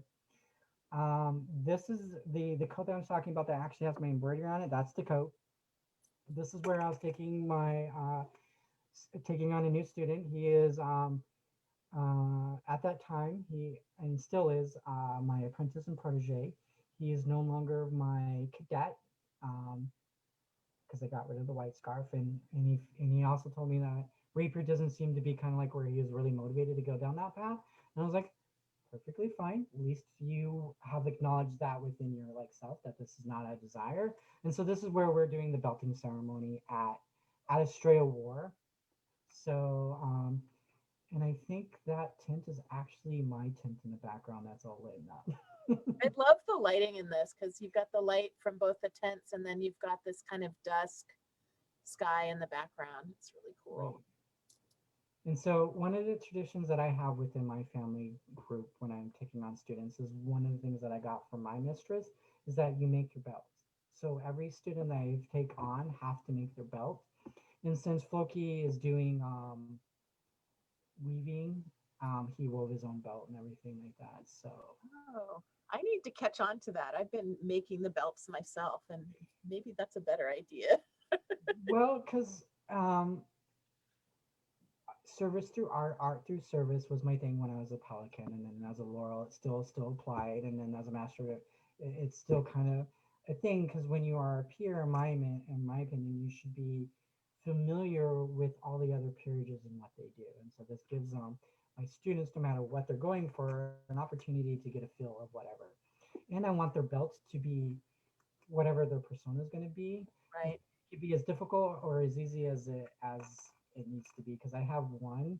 Lord Alexander, who moved back to Atlantia, three pieces of string, braiding it, and that was his belt. I'm like, it doesn't have to be complicated. I love. So your complication level is totally up to you. This was also at Great Western War. These are the Atenveldt fighters that made it to rapier fighters. These are the rapier fighters that made it to Great Western War. Um, Kind of like our last Great Western War that we got to go to before COVID. And so these are the people from Atenveldt rapier fighters that made it, and we did a group photo. Um, and so we are. It's like an older picture of you. Actually, this is not an actually older picture of No? me. This is so. Oh, Um, that's God, I am not driving well tonight. I apologize. it's okay. Here we go. So this could be any number of things. Wearing that outfit, I was probably speaking on behalf of a knight who was being offered his knight, and they wanted a a laurel because I wasn't a master of defense yet. Um, but they being asked to be a laurel, I was probably speaking on that because it looks like doesn't look like I was talking about the Queen's Rapier tournament. So it was definitely doing the speaking to the virtues of the of that night and how it fits in with the laurels and everything like that. And I don't wear that outfit very often because it's super hot. Is that something that generally for all of your peerage ceremonies you have someone from each of the orders speak? That has definitely become a big tradition here. It hasn't always been that way, but it's definitely a tradition now where when you are being elevated to your peerage, you get all the other peerages that somebody to speak for you about your accomplishments. And so getting asked to speak for on behalf of somebody is great honor because they are looking to you as that person who um, uh, they inspire to be. You inspired them in whatever you do, and so when you get asked, it's like it's a great honor, and so then you have to go in front of a lot of people and speak. So I generally am a quiet person. I have learned how to project. I can be a vocal herald when I need to be, but generally, if I don't have to be, I'm very quiet. So when I'm doing that speaking stuff, I'm like definitely using the heraldry that I've learned to project. See, this is where I'm getting my white scarf. Okay. Um, so, and that is her, Elsbieta. She's giving me my white scarf at that time. It was, according to her, it was kind of the last spur of the moment that she made the decision right then and there. Nice. She said she's been thinking about it, who she was going to do and whatever, but then she finally decided that day because this was Crown when they were stepping down, and she decided that she was going to do me and Roland. And when they called both of us up, we were just like, what do we have in common other than the rapier thing? So going back, this is when I got offered my laurel. This is Baroness, well, at the time, Baroness Brigid, the Barony Monster Nine, just down in Sarah Vista. She's giving me the talk about um, about peerages and if I need anything. So the clothing that you saw on my laurel elevation that I was wearing, she did. Uh, And she wasn't a laurel. She's now a laurel, but she wasn't a laurel yet. And she tells me that her doing that stuff is what gave her the confidence and pushed her over and to in that area that's and fantastic. helped her get over her fear to become and allowed her to become a laurel is going, hey, can you do this for me? So I'm an enabler sometimes. I see somebody who I think can do a thing, I go, hey. So this is um court. All the guards order a lady for Melissa and Melissa's court. And so this is where we're doing making a funny face, not serious pose. And so this is where we're doing funny stuff right here, having fun. Because the SCA is not all serious. Exactly. Be goofy. And this is where we're being goofy. And that's just gorgeous. I love that green. So this got made over during COVID. I apparently had come to a part where a lot of my garb was falling apart. Holes were coming into it, and we couldn't repair it. And so I bought fabric and went to the sweatshop and went, can we get this replaced? And so COVID hit, everything like that. I provided them historical examples of different things that they look like, and so the painting, this wasn't stamped, it was painted by Lady Elise. She laid that out and painted it all. Wow. Yes, and then Love. right, and then I get the lovely garb back.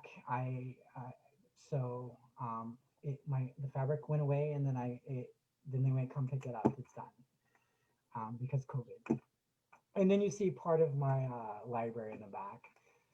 That's just one of 5 bookshelves. So this is where Lady Mistress Violet Elliot is being offered her pelican, Mm. which is interesting. So she's my student, was my student. She was my protege, and they were offering her pelican. Um, and the ironic thing was is also the same event that I got. They offered my Masters of Defense. Oh, So yes, so that weekend was a whole bunch of emotional filled for me, yeah, because I had friends that were being elevated. I was offered my student gets. So yeah, it was totally a huge event and very emotional. And there she is, being offered, and me coming up behind her and tackling her. Uh, that's some good love right there. That's beautiful. yes, So finally, we're at your work. I pulled too many pictures. it's okay. Well, I'm okay with it. Okay. So this is a Japanese scroll. I did it for Barney Vainveld, armor combatant champion, whose persona is Japanese. And so I was looking through Japanese manuscript arts that they had, and I found this image that because their excellencies wanted, they were talking about what they wanted. They had an image of him sniping people over a wall in a battle, and they gave me the picture, and I'm like, that's going what you want and what you're seeing is going to be lost in that image that you gave me. I found this and I went, this embodies what you were talking about, the fierceness and blocking everything. And he was a Japanese persona, and he was part of the House 13, which is a Roman house, but he was also killing Romans, which is why we have that V round shield down there. That's Romans, and he was killing them and stuff like that. But this is a Japanese persona. I actually um, found somebody who knew Japanese and translated my work, the English that I had, into Japanese and sent it back. And so, me very meticulously copying exactly, looking at it and going, does it look exactly like that? The Japanese. Because I did not want, because I know that if I put any errant thing, I could totally misspell the word and totally mess up everything. So I copied it exactly how they sent it to me, but oh, that was nerve wracking. Oops. Okay, so this is a Master of Defense. No, this is actually a Laurel Scroll for Master Malice. He was getting his Laurel in fighting combats. When you made that talk, here you go. And he was telling me kind of things that he wanted, pillars and everything like that. And he wanted the space down there was for seals to go on, so I made sure that the space was there for the seals. And we had the different masters that he wanted on there, the laurels. The black shells, he was Michelle White Wolf. When she was queen 2 times, he was her champion. So those are the why those are there. His arms and full achievement on top, and kind of why gray scaling the pillars and doing the gold and certain stuff, and then taking a plate out from one of the fighting and putting it in there. I put the blood color in it. It didn't. The plates don't have that, but I put it in there, kind of like to draw your eye to the kill.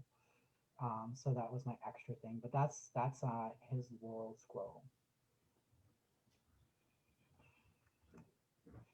This is just breathtaking.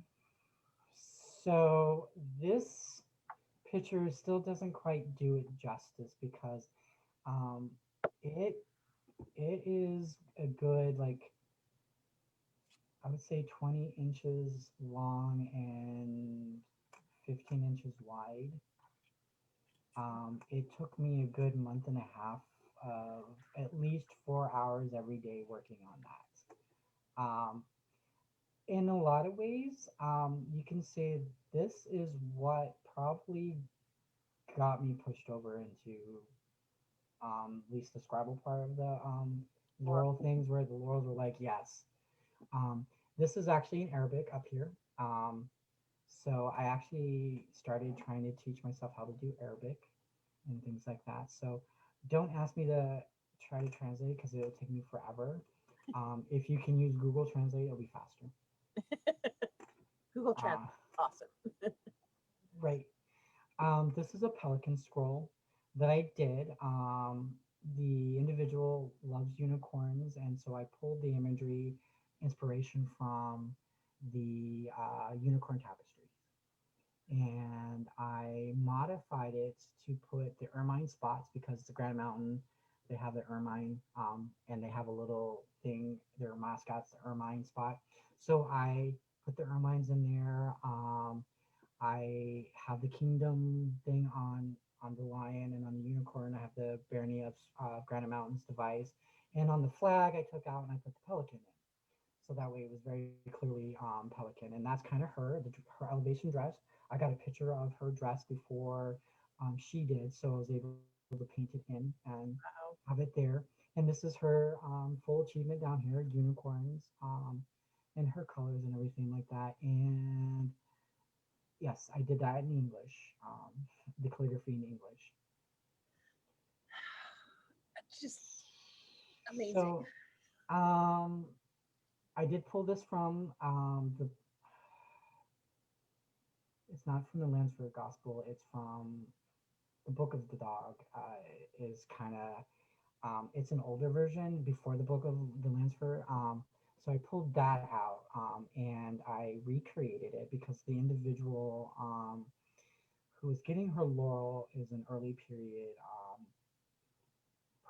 persona, and so and she did an early period Irish thing, but she also then later did picked up another culture and she started doing that, but her name and stuff like that was early period. And because I was asking her questions, and so I found this, it fit her persona, it had the colors and everything like that.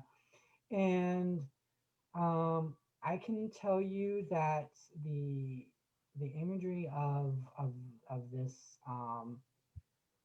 is not always as clear.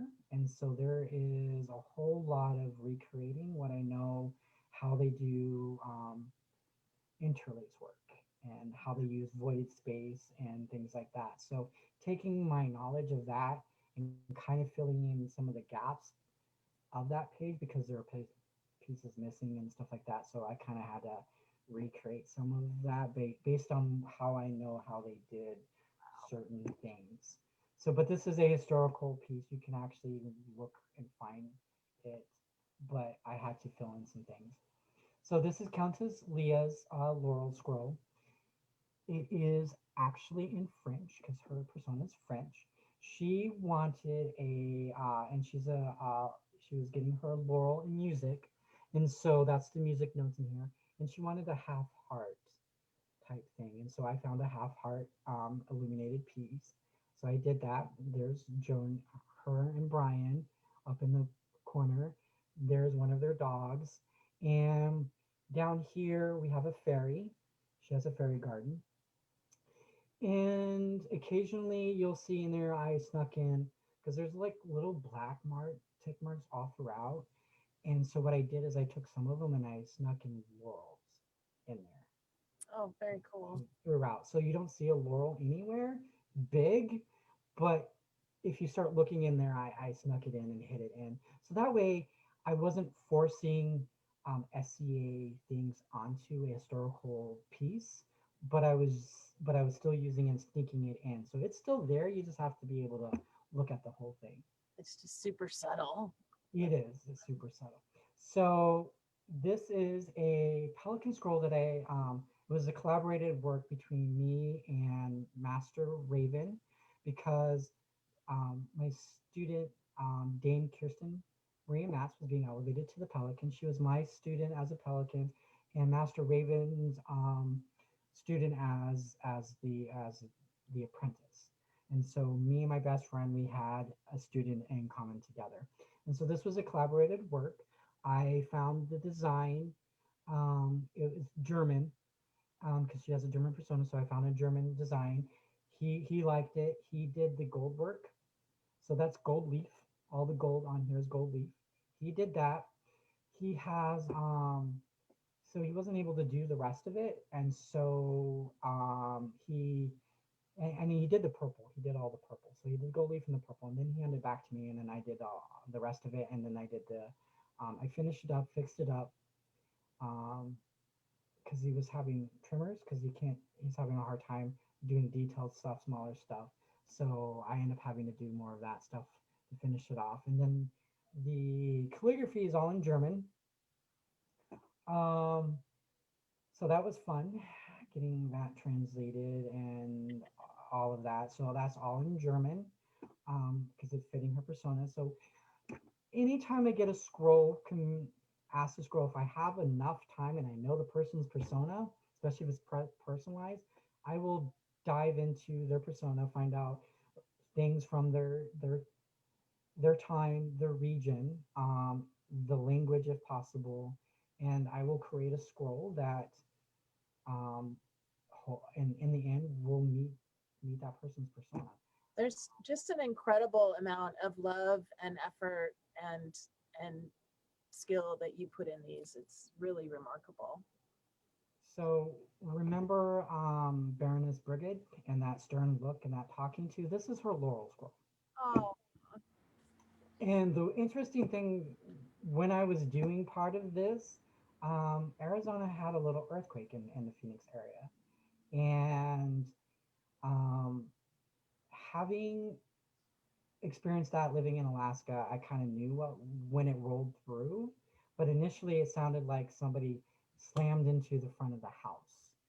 And then I felt it roll and then leave the back of the house. I was like, whoa, that was an earthquake.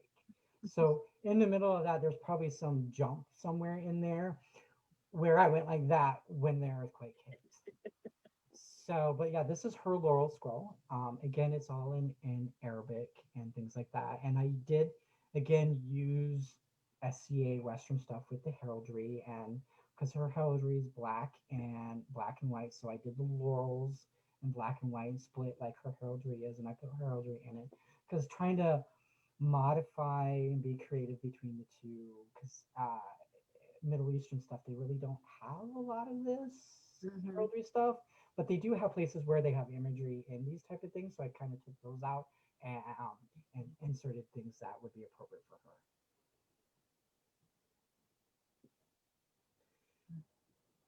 I love this one.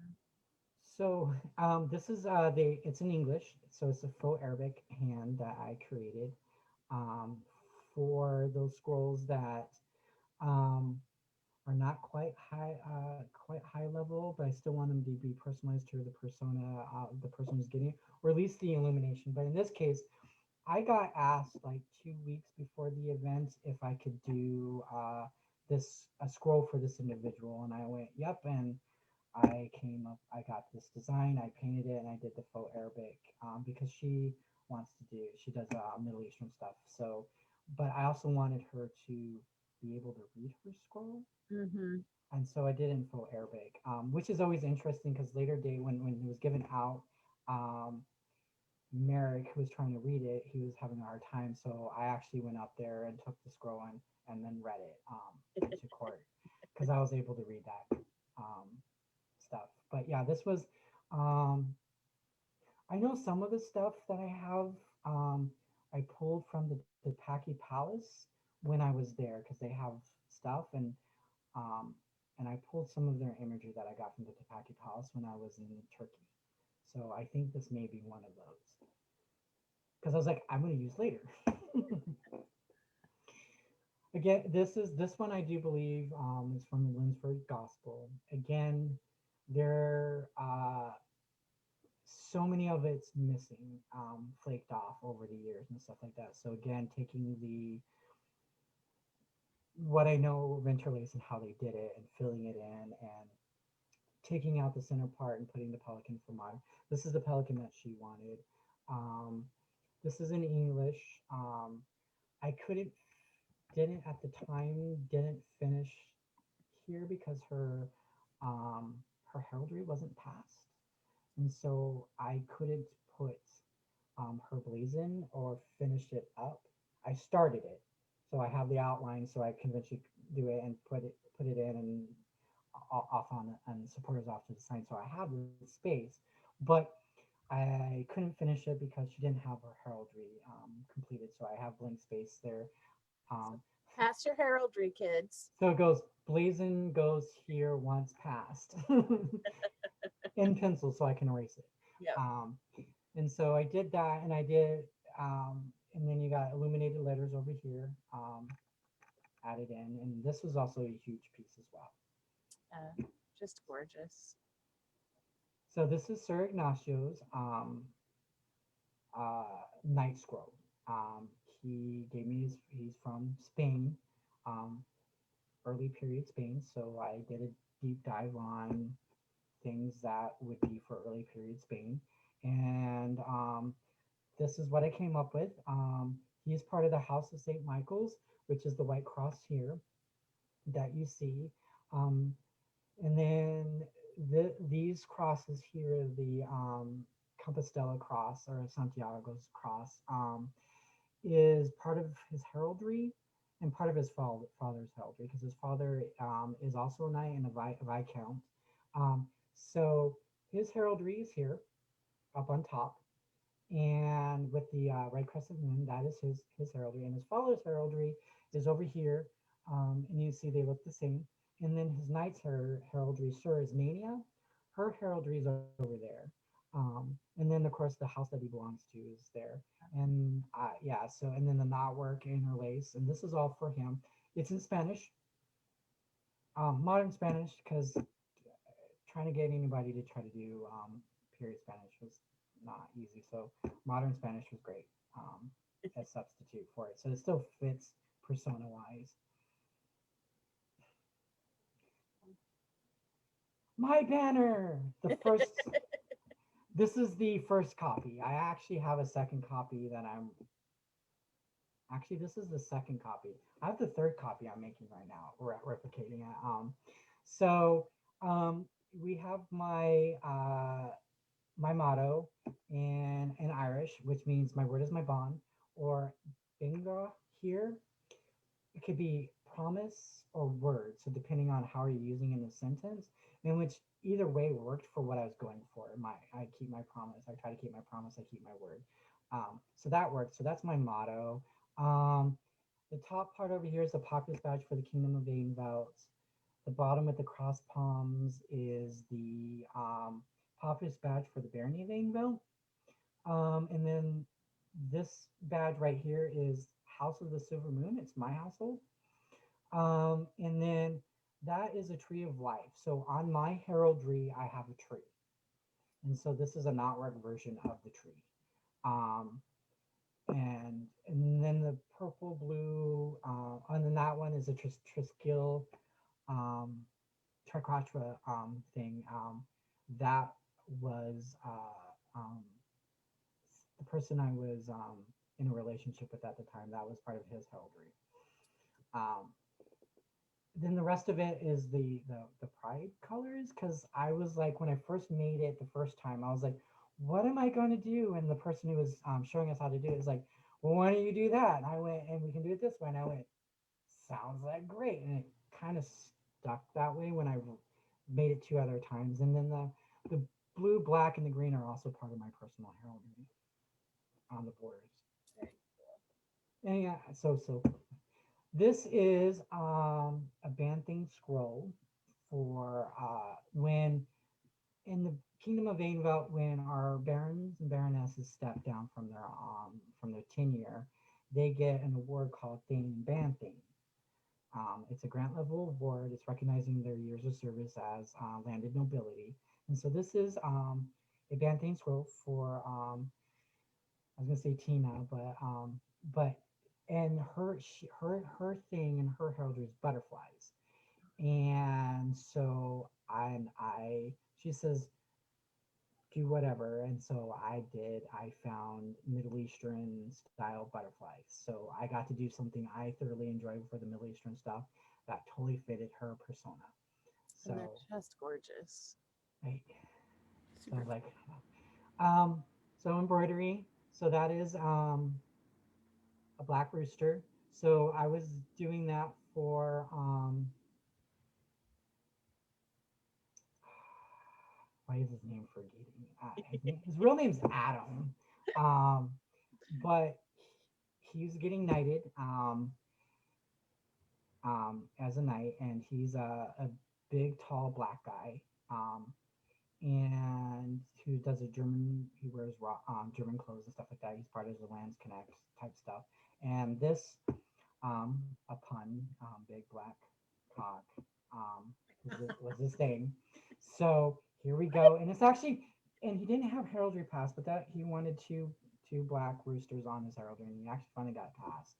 But yeah, that was it. I did the embroidery, and it went on his elevation guard for his knighting. That's awesome. Super cool. Oh,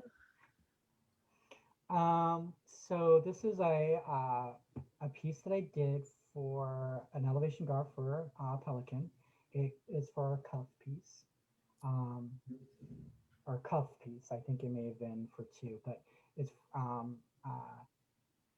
so it's for her elevation to the order of the Pelican. So it was a piece that I did that went on a bigger piece of garb.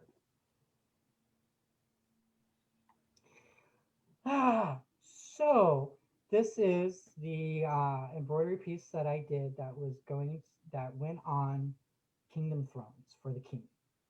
So wow. it's the back piece that was to sit there on the back piece, and this is what I did for embroidery for that, because they were rebuilding some thrones, and so they wanted the king's heraldry for that, and that's what I did.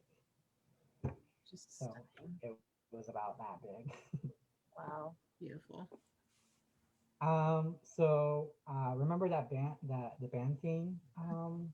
So this is part of her garb, Italian garb, a butterfly that I did for I think it was for like her stepping up into being a baroness. So doing that and doing the butterflies. So I hate really embroidering with gold metal floss, It's hard. and that's silk. So gold metal and silk. Oh, no. So this was going on in German. So Dame Kirsten, one of her outfits that she was that we were making for her. So this was going on that. So I have learned that I don't like a whole lot of doing metal. I will do it. I know how, but it's not fun. And I also know that you want a big needle to punch the hole through the fabric so the metal doesn't shred it to pieces. Yeah. And normally when you get those big metal ones, they're not sharp, they're dull. So you have to Sharpen them. or use muscle and punch. You can sharpen them on a emery board. Good to know. So these are suns, random suns that I was making that would be so Phelan and Amira, one of their outfits that these actually went on Phelan's outfit. I actually do know they went on Duke Phelan's outfit. So and then there was these were the smaller ones, and I did a two bigger ones that went on Coy's for him. So these were only part of the project. So these are sons that I did for that, and they went on Duke Phelan's outfit. So this is a one of a laurel leaf that I did for a Laurel in embroidery. So I Nice. that image came to my mind, and I just totally freehand that. I love it. There, it just that was it, and then I had to do the etching along the edge because the wool kept wanting to fray off, and so I stitched along the edge so it would stop. It looks like a tree of life in a leaf. Yeah, Really cool. yeah, because it was also supposed to be reflective of us too. This is Dame Kirsten's pelican that I did for her elevation. Um, this is purple velveteen that I did in the back. All of that is silk. So, and I did the purple grading shading from dark purple to light purple to white because purple um, is her main color on her device. So I did the shading in as we start from dark to light into the middle, and did it. I try to do a different type of nest with the leaves on the bottom like that for nesting, but also to also acknowledge her aspirations for like the world and stuff like that Oh, as well. very cool.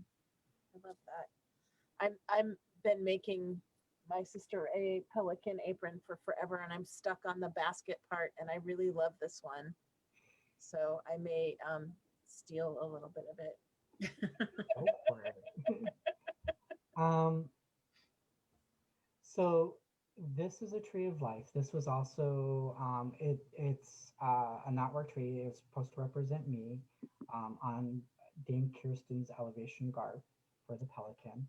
Um, and so white, so yellow wool with white. Um, I think it was white cotton that I used for for that. And then the leaves again was um, totally made up. However, I did them that day that I did the embroidery for that leaf. And I didn't mind them because I wanted them to be separate from the tree and have that separation on the leaves and the knotwork and all that kind of stuff. So, I love your eye for design, and that's it. We did all the pictures. Yay! That was a marathon. Thank you. Oh, well, I'm like, and I have, I guess that you, when you say you have all like the stories and the journey of trying to be uh, three peerages and having to get there, you have, and over 20 years of history, how you have stories. yeah, it's a lot. It's hard to distill all that down into just a couple of hours. Yes, because I mean, we have this story over here and that story. I still have stories. Well, is there any stories that you want to tell before we go? Is there something Um, you wanted to talk about that we haven't covered? so like, I know, like one of the things that was in, kind of goes back to like, um, that I found interesting because one of our people here did a study on fighters, on minorities and women, in our fighter practice here in our kingdom. Dr. Sarah Lewis, she did a study, a survey, and she did an analysis on it, and it was interesting to finding out that like we lose female fighters, and we lose minority fighters, and them making it to peerages was very low. And then on her thing, when it says for the peerages for the fighter, both mod and on knights, there was three people who were peers that identified as a minority out of the whole thing, and I knew I was one of them. So I was like, I know I'm one of the three. So and she had a conversation with people to discuss about her stuff, and there was like a duke talking about the thing, and I kind of had to go. That's I'm glad that this is what you see, but this is not my experience. This has not been my experience, um, and and I totally outed myself I've kind of been already out anyways. But if anybody at that point didn't know, they did there because I was like, I'm one of the minorities. That has not been my experience in the SCA in fighting. We do suck at this. We need to do better. Yes, we are getting better, but we still suck. And I'm sorry, your experience wasn't quite. I mean, that's your perception of it is different. Being a straight white guy who's a good fighter and everything like that. You're coming at it from a different perspective. It's great to have your input that you are noticing there are changes and stuff like that. But I'm all like, no, no, that has not how it's been. And so I may always be quiet and everything like that, but at times when I speak up, sometimes people will stop and listen because I am the quiet one. And when I go, no, actually, this. And then some people will listen. So that was kind of a story that happened relatively recent that I was kind of like, kind of glad to be part of that survey and to help give that data to kind of go, these are the hard numbers and these are the experience that we're going through. And we need to do better as an SCA as we're moving forward. We need more female knights out there. We need more minorities out there. Because how are we going to survive as we're moving forward? Because younger generations, they don't want to deal with the discrimination and all that. And if they see an organization that does that, they're going to go, peace out, we're going somewhere else. Yep. So we need to do better. And so I thought that was kind of interesting, that being part of that kind of thing. And then she also did another thing called with some mods and called the leaky pipe. She did that. She brought that to the society where I got to be part of the first part of it and first part of the discussion and everything like that. And she was just like, she's like, I'm going to throw you under the bus. And I was like, that's okay. I'm going to be thrown under the bus because having that face for everybody is good. So that way they know that as a minority, you can become a peer. You can become a leader of our community. And I'm sitting here, being like physically removed from a thing, having had negative experiences, and still be here and overcoming all that. You can too be here, and I'm here, and I can hopefully, I hope, help other people make that destination, and make our society that we love and enjoy opening and welcoming to everybody who wants to come and participate. So that was a story that was interesting. That because some people are like, that was a duke. Yeah, that was a duke. I'm okay with that. Rifkin, do you have anything to say about that? I just I think it's so important to help people become better allies because I think they want to, but they don't know what they don't know. And it's not fair to put the onus on, women and gender minorities and the minorities to educate everyone. But it is important for us to at least help them figure out what they don't know. um, the coaches corner is going to do an episode on that for armored fighting in May, and that should be very interesting. And the leaky pipe stuff, I mean, she's doing great work. I think there's like a whole group of female mods that are sort of collaborating on that, and it's just amazing. And I'm really glad that you had some input on that too, because it is a very different experience and they don't know what they don't know. So they think everything's fine once you reach the peerage, and it's not. It's still not the same experience. No, it's not. No, it's not. Yeah.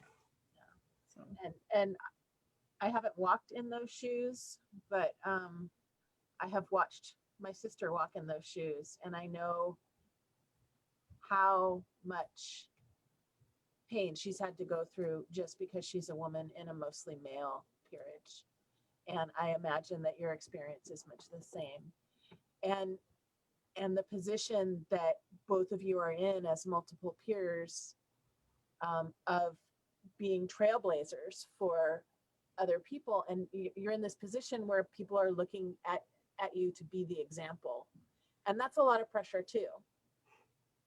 And it's not really fair. Yeah. Being afraid to fall off the pedestal is a thing. Am I being that good example? Am I letting people down? That's always a thing, and knowing that you are a small group of people, and so you stick out more as an example, and because you had to overcome lots of barriers, you have to, sometimes it feels like you had to do sometimes you have to be twice as much on a regular basis, and that can be exhausting sometimes. um, Going, am I doing it right? And because I don't want to mess up, to be somebody's excuse why other people can't do the same thing. So that there's always that pressure behind and back of your mind that because there's so few of me like me, if I mess up, I can be the example of why others like me won't be able to come in. And so that's also there too. And the other thing that I've been really cognizant over the last 2 years is that my experience is different than the people that didn't succeed in the system, right? Like, so I need to be open to the fact that people had it way worse than me because they didn't feel like they could stay in the system to reach their goals. So we, as minorities that have succeeded in the peerage system, need to listen to the ones that haven't, and hear what they have to say, and realize that our experience from them is different, and that their experience is valid, and that we can't discount it.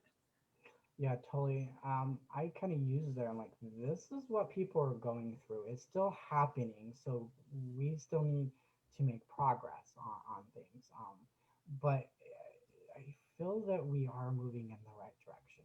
So overall, in the whole thing, so I think that's good. But I feel that we got a lot, still a long ways to go.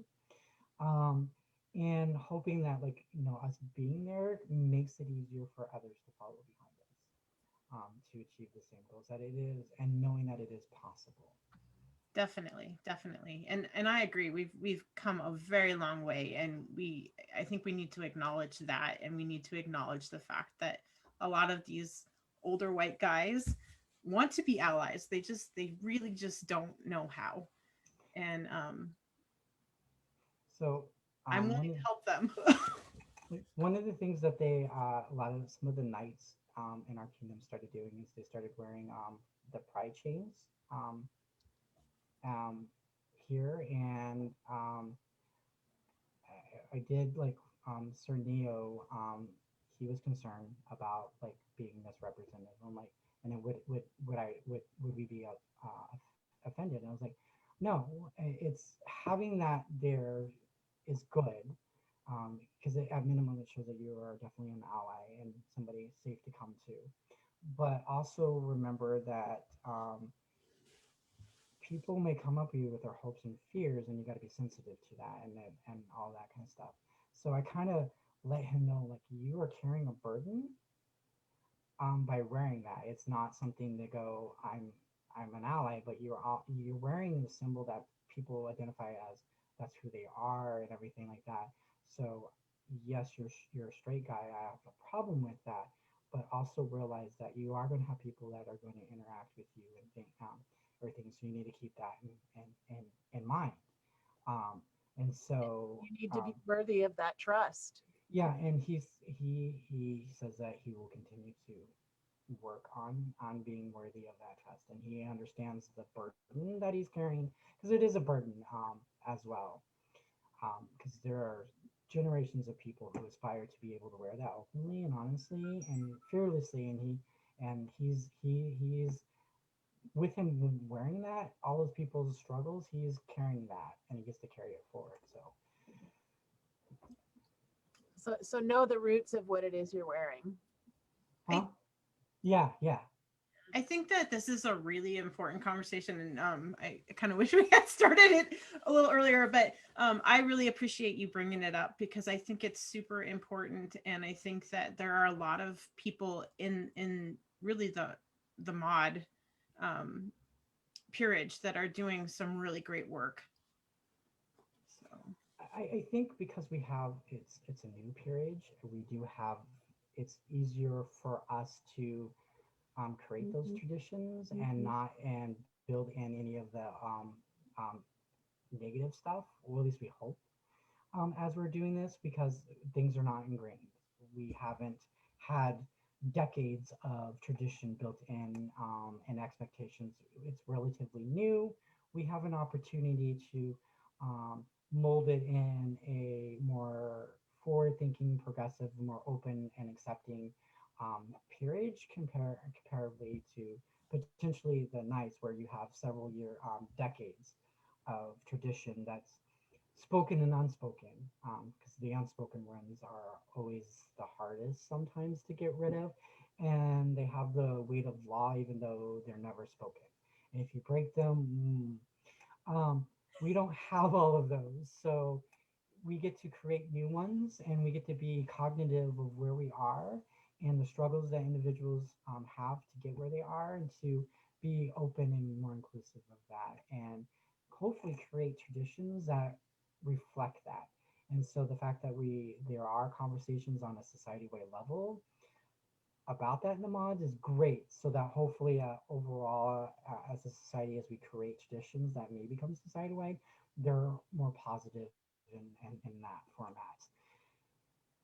So it's kind of exciting being part of a new period in that sense, because we get to make it up as we go along right now and hope that we do right.